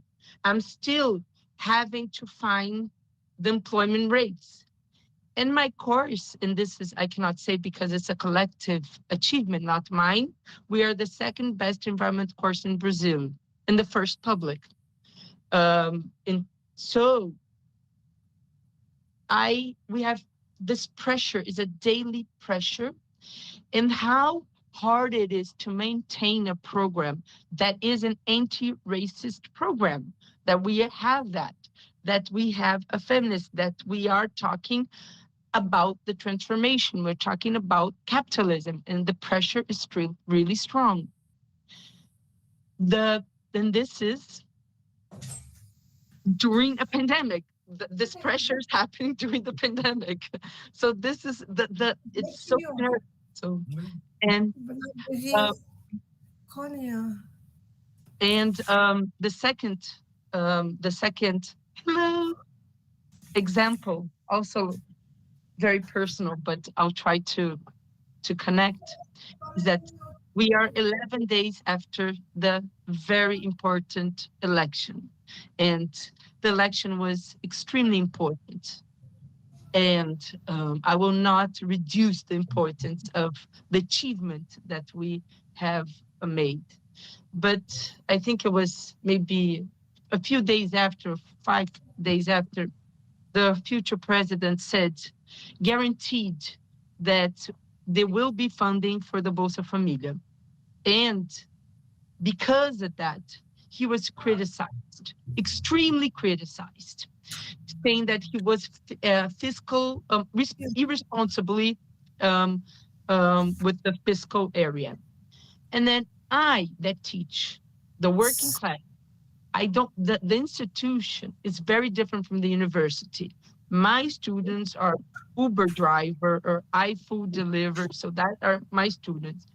They come to my class furious, saying that the future president is irresponsible and that's going to break the country and that's going to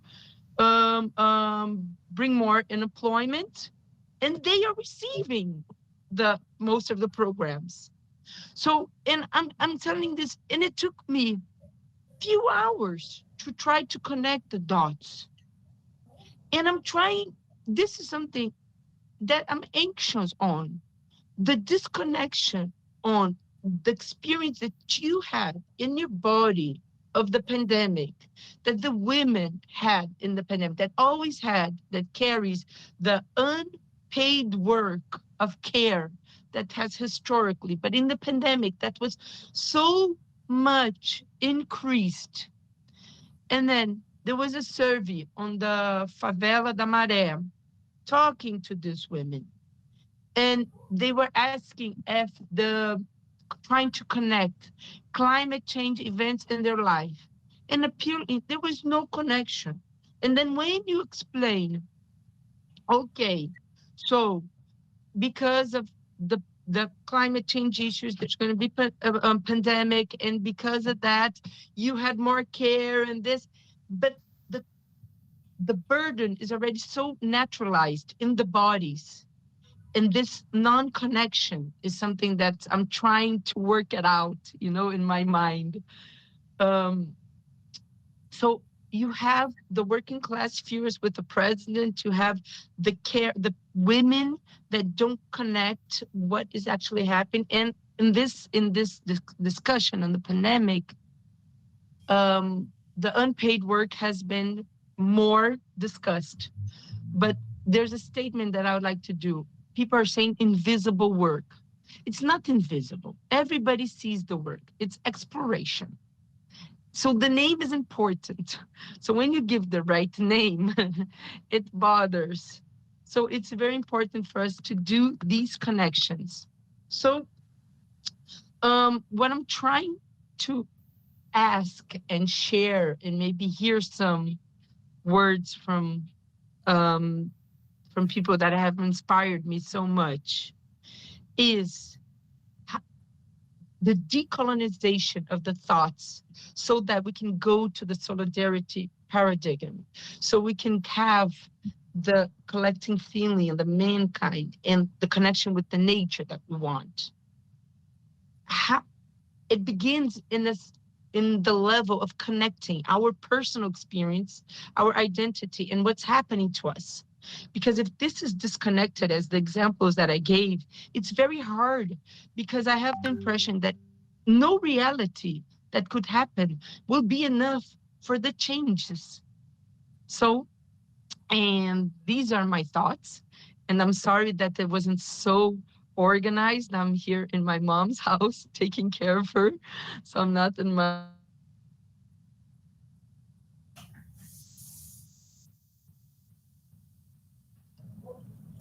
She's frozen.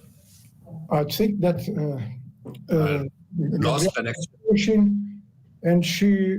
I'm sorry. I'm sorry. I'm doing this in my cell phone because my mom's computer didn't work. I'm very sorry for that. But the final thing is this, because I believe I have been inspired by RedeSist, and it means with all of the seminars that I've been in 19 years, I've been inspired, and I try to bring the responsibility of with my students. I try to honor these opportunities. And so thank you very much for everything that I have learned. And I would like to hear a little bit of this. because that could help me how to go back to the reality and be a part of that change that I want and I believe very much.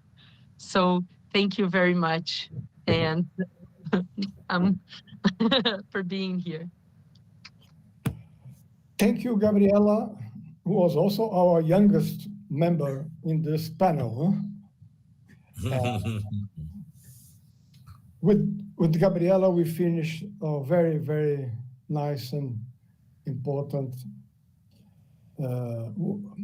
presentation and comments of our webinar. And first of all, I would like to really thank you six for all your thoughts, ideas, effort, and time that you're spending with us in this, which is not a normal webinar, it's a celebratory webinar. And you gave all important insights and thoughts for our reflection. We'll really go back to you later with some ideas that you brought for us together. As this is not a normal webinar, and we are already past more than 2.5 hours, I will just give back the word to our three speakers, Marc, Rasigan, and Dinesh, for your final thoughts before I and Helena close. And let's follow the same order that we started with. And I would ask you for briefly, let's say 5 minutes, giving your final thoughts about what we've been discussing in this morning in Brazil, afternoon in Europe and Africa, and evening in India. And remember that, or Dinesh is already almost dinner time and sleep time. And then please, Marc, start with your final comments.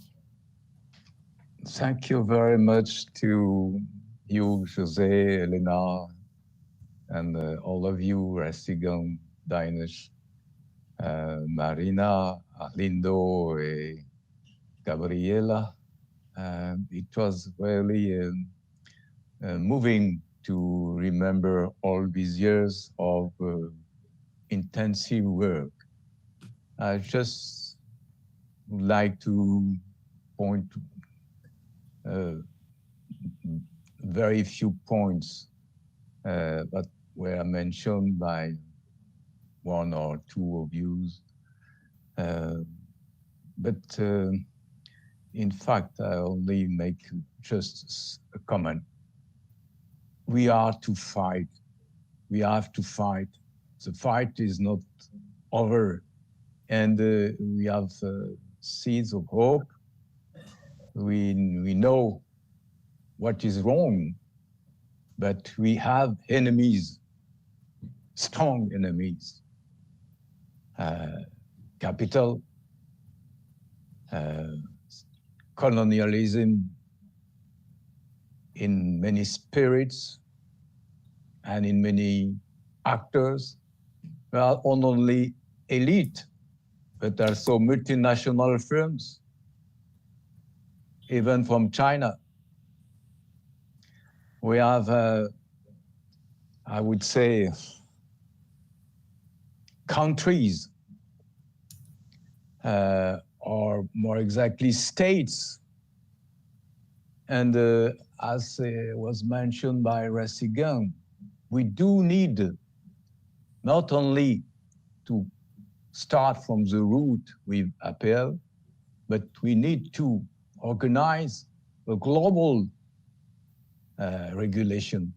This is really a challenge because up to the moment, as Arlindo mentioned, we may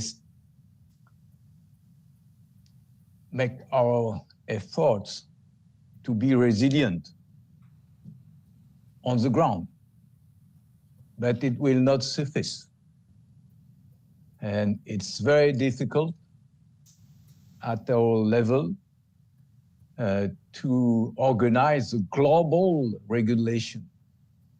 But the reality is that globalization was globalizations of markets, of firms, of struggle between countries, but no solidarity at the world level.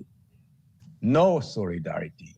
It's a pity, but despite the discourse for development, no solidarity. No solidarity during the COP27. No solidarity for 25 years. So we need to reinforce our thinking, our hearts, and to fight and to find allies to go on with all our people.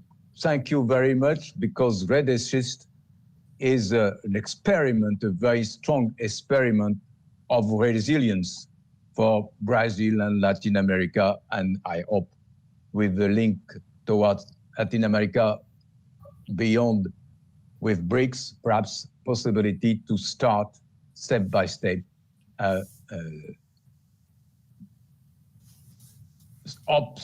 to step by step to climb, to extend this resilience to other countries in the world, especially in the south, because in the north it's very, very difficult.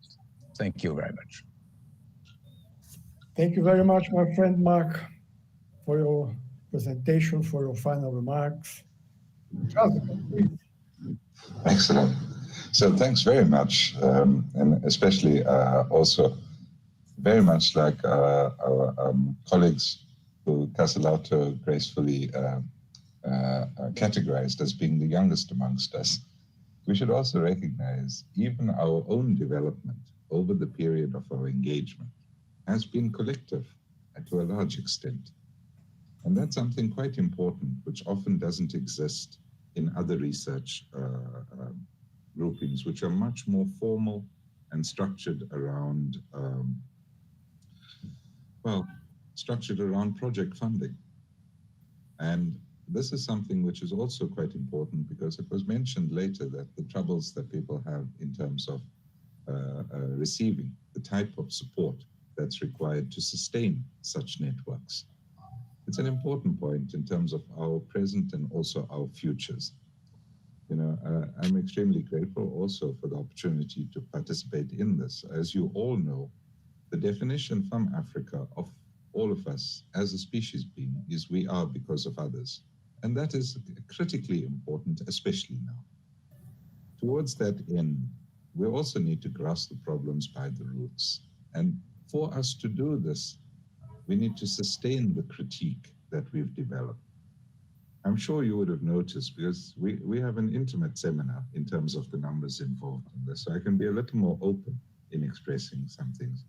I use quite coded language in speaking about how amongst us, in our wider networks, we have those that have contributed also to the anti-solidarity mob that you mentioned. They walk amongst us, they even sometimes speak the same language as us. But ultimately, they seek project funding which is aligned with the interests of the global north, the maintenance of empire and hegemony that goes with it. These are the realities. You know, we have people professing transformative change, and then I receive from the very same group an application for funding. In other words, I can buy shares in what the results are going to be of transformative change. This is the extent to which our networks have been commercialized.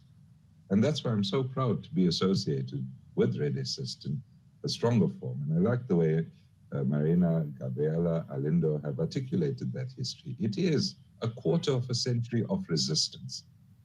And this is what I'm most fondly associated with. I'm sorry, Gabi, but we also have to be very realistic. The enemy has not been defeated. And to that extent, we also need to be careful, because the enemy continues to utilize the constituencies around us. A worker's view, or even a multitude of workers, is not the working class. And it's important in terms of us recognizing the polarization as it exists. We must be careful in terms of then ascribing some of the sentiments which are anti-progressive, because these they are the results of propaganda, and we know it.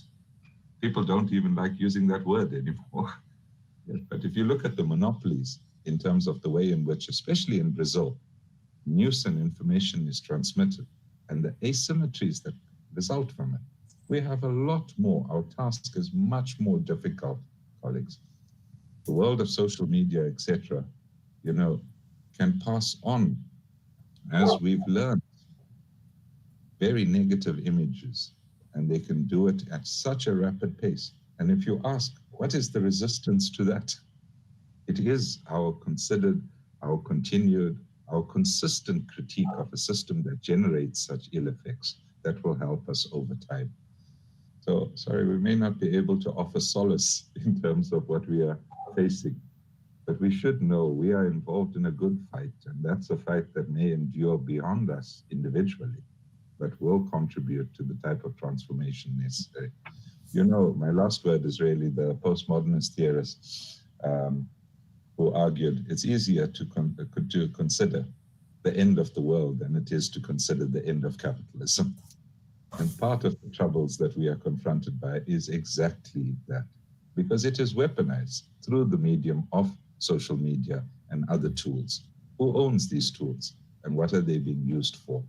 This is late-stage capitalism, as Francois Chenet reminded us. We can hasten its demise.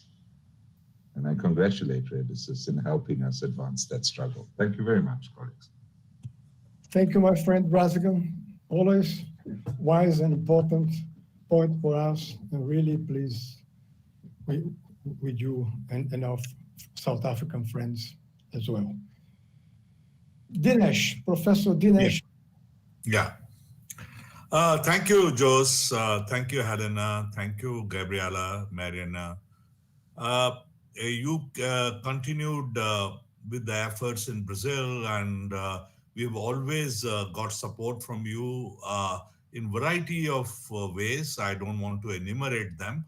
The book that we brought out in 2010, that series of 5 books in which we all contributed, etc. I think even today holds good in terms of the propositions that it arrived at, the findings that it arrived at. So thank you, and we have to continue that work. As far as at the national level, the challenge is concerned, Arlindo asked me whether anything can be done on the finance side. Yes, we have done it in Kerala, which is a left government at the moment. And we created an institution which put together thousands of cooperatives of both women as well as primary agriculture cooperative societies, and created a state-level cooperative institution. And today that finance minister, who's a good friend of mine, is Thomas Isaac, finance minister of that particular state, is hounded by the enforcement directorate. Next to my room at the moment, Archana was coming here because a friend has come who's been dismissed, suspended at the moment, and is waiting for that kind of challenge that she might be dismissed because she was returning officer for the election to a teachers' union, as far as it's concerned. So whether it's a finance minister or a Professor Sonia Gupta, who's a specialist on Latin America, has been very many times, she is facing that kind of challenge. So we are facing huge amount of challenge from the Indian state. I'm mentioning the political dimension of it. But the battle goes on as far as is concerned. I was a co-convener of the National Working Group on Patent Laws and WTO in the 80s and 90s. Today, I am the co-convener of the National Working Group on Public Sector and Public Services. We are trying to today defend what is remaining as far as it's concerned. Why I'm mentioning these political dimensions as far as it's concerned, because they give hope. That's the seeds of hope as far as, because the people are able to resist, and they are able to, and I think the knowledge that we have gained in our domain of science, technology, innovation studies holds us in good stead. And if you look at, even within GlobalX, I look at, I was listening to Lundwall, I was listening to very many other friends as far as concerned. They, with Cecilia Recap, they have started talking about imperial systems of innovation, which is quite a development. I do not know whether you've noted that or not. There are 5 or 6 now. There's one book actually by Cecilia Recap and Lundwall, which is, I see that the influence of all what Joe started and all of you started on the larger thinking as far as is concerned. Maybe another time we don't need to discuss it here, the kind of changes which are at the moment required in GlobalX in case GlobalX is to be continued. Because RedeSist played that particular role as far as concerned. National level battles are on at finance level, insurance level. We revived Kerala State Drugs and Pharmaceutical. Tomorrow when I'm speaking on drugs and pharmaceutical, how to actually go about rejuvenating the Indian pharmaceutical industry on the appropriate public health lines, that battle will go on. Similarly, in agriculture, for the last 5 days, one was. The point which I'm trying to make is the battles are going on in all these countries. And I'm sure Rasigan and José have not enumerated the battles. Gabriela enumerated some battles as far as is concerned. All strength to RedeSist. Please, let's continue whatever opportunity we are getting in Brazil. I wish we could have done far more in India, but I think we will try to do our best on the base strength of the people's movements rather than on the base strength of the Indian state. Indian state at the moment is not very much in our grip. So thank you very much for organizing this particular meeting, and I salute to all the effort you are making. Thank you very much. Marc, thank you, Rasigan. Thank you, Arlindo. And anytime, any particular examples from India, if they can be of any use, I would be happy to,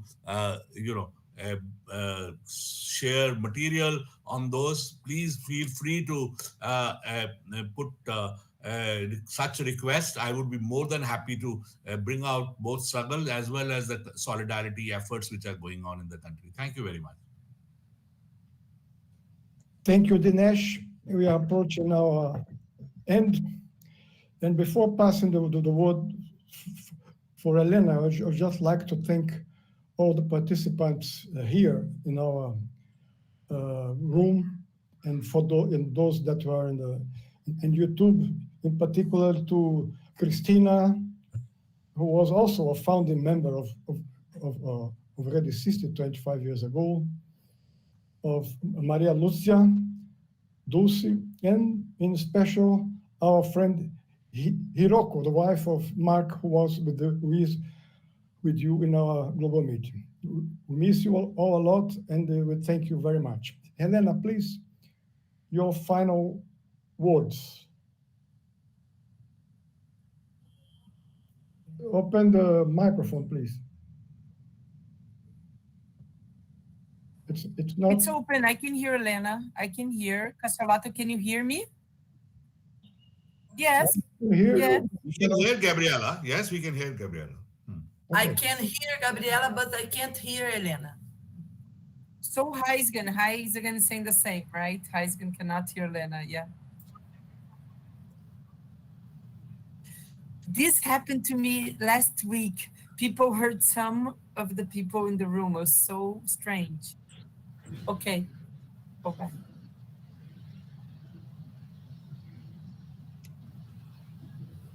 Helena was there. I don't know. I think she was muted, maybe. That's why we couldn't hear her.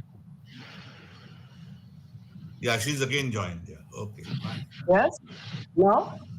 Okay? Yes, we can hear you. Now hears you, Helena. No. Just a few words to thank you again for this webinar. Very dense and emotional, but very good. I would just like to recall that when we started RedeSist, we had the same problem that we faced on the 20th anniversary and now. Unfortunately, in Brazil, it was a very difficult time.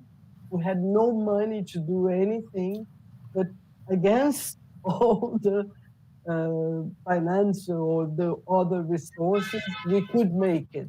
we could establish the network in the first phase with Latin American colleagues. And then we, here in Brazil, we started with partners in 6 or 7 states. We are almost, I think, 23 states. We have partners all over Brazil now. So it's a very dense knowledge that we've been creating. And we had the chance to interact with you in the BRICS, in other group of countries. But in 2016, we have also the problem. We could not make a big seminar. We had the problem of producing the book, but we succeeded. And now we are hopefully finishing a terrible time here in Brazil. And let's hope that next year we have the chance to be together, to interact not only in the virtual form, but in the form that we like to do, to be together, to discuss, to share knowledge, and then to relax, enjoy life, music, and visit other parts of Brazil. So thank you again, and let's hope that we can do that again. Thank you very much indeed. Thank you, Helena. Thank you. Thank you. Thank you, Marc. Thank you, Rasigan. Thank you, José. Thank you, Helena. Thank you, Gabriela. Thank you, Marina. We are approaching Thank you. intense and positive discussion. And again, And those whom I do not know otherwise, please thank you. we thank you, all of you. Just remembering that we are planning for next year a series of webinars, most of them being directed to our discussion by Brazilian members of RedeSist in different aspects of our work. If you, any of you, Dinesh, Marc, and Rasigan, have some written form of what you said. It could be a short one, 2, 3, 4, 5 pages. Please send us, because we will try to publish in a collective work next year with contribution of all RedeSist friends. But we don't want for you to have any extra load of work in this moment of our lives. But if you by chance have written down some of your thoughts, please send to us. That will be very pleased to be with you. Again, thank you. We are very proud and happy to be your friends, most of us, during this 25 years. And we will move. Long life to RedeSist, another 25 years of vibrant effort on your part, José, is what is needed now. And as we all know, a luta continua. A luta continua. Continua. Yes. It's just José and Helena, please try your best. Victoria is after. Nossa nova história. Victory to us. Bye-bye. Merci beaucoup. Thank you very much. Thank you. Muito obrigado. Muito obrigado. Nice to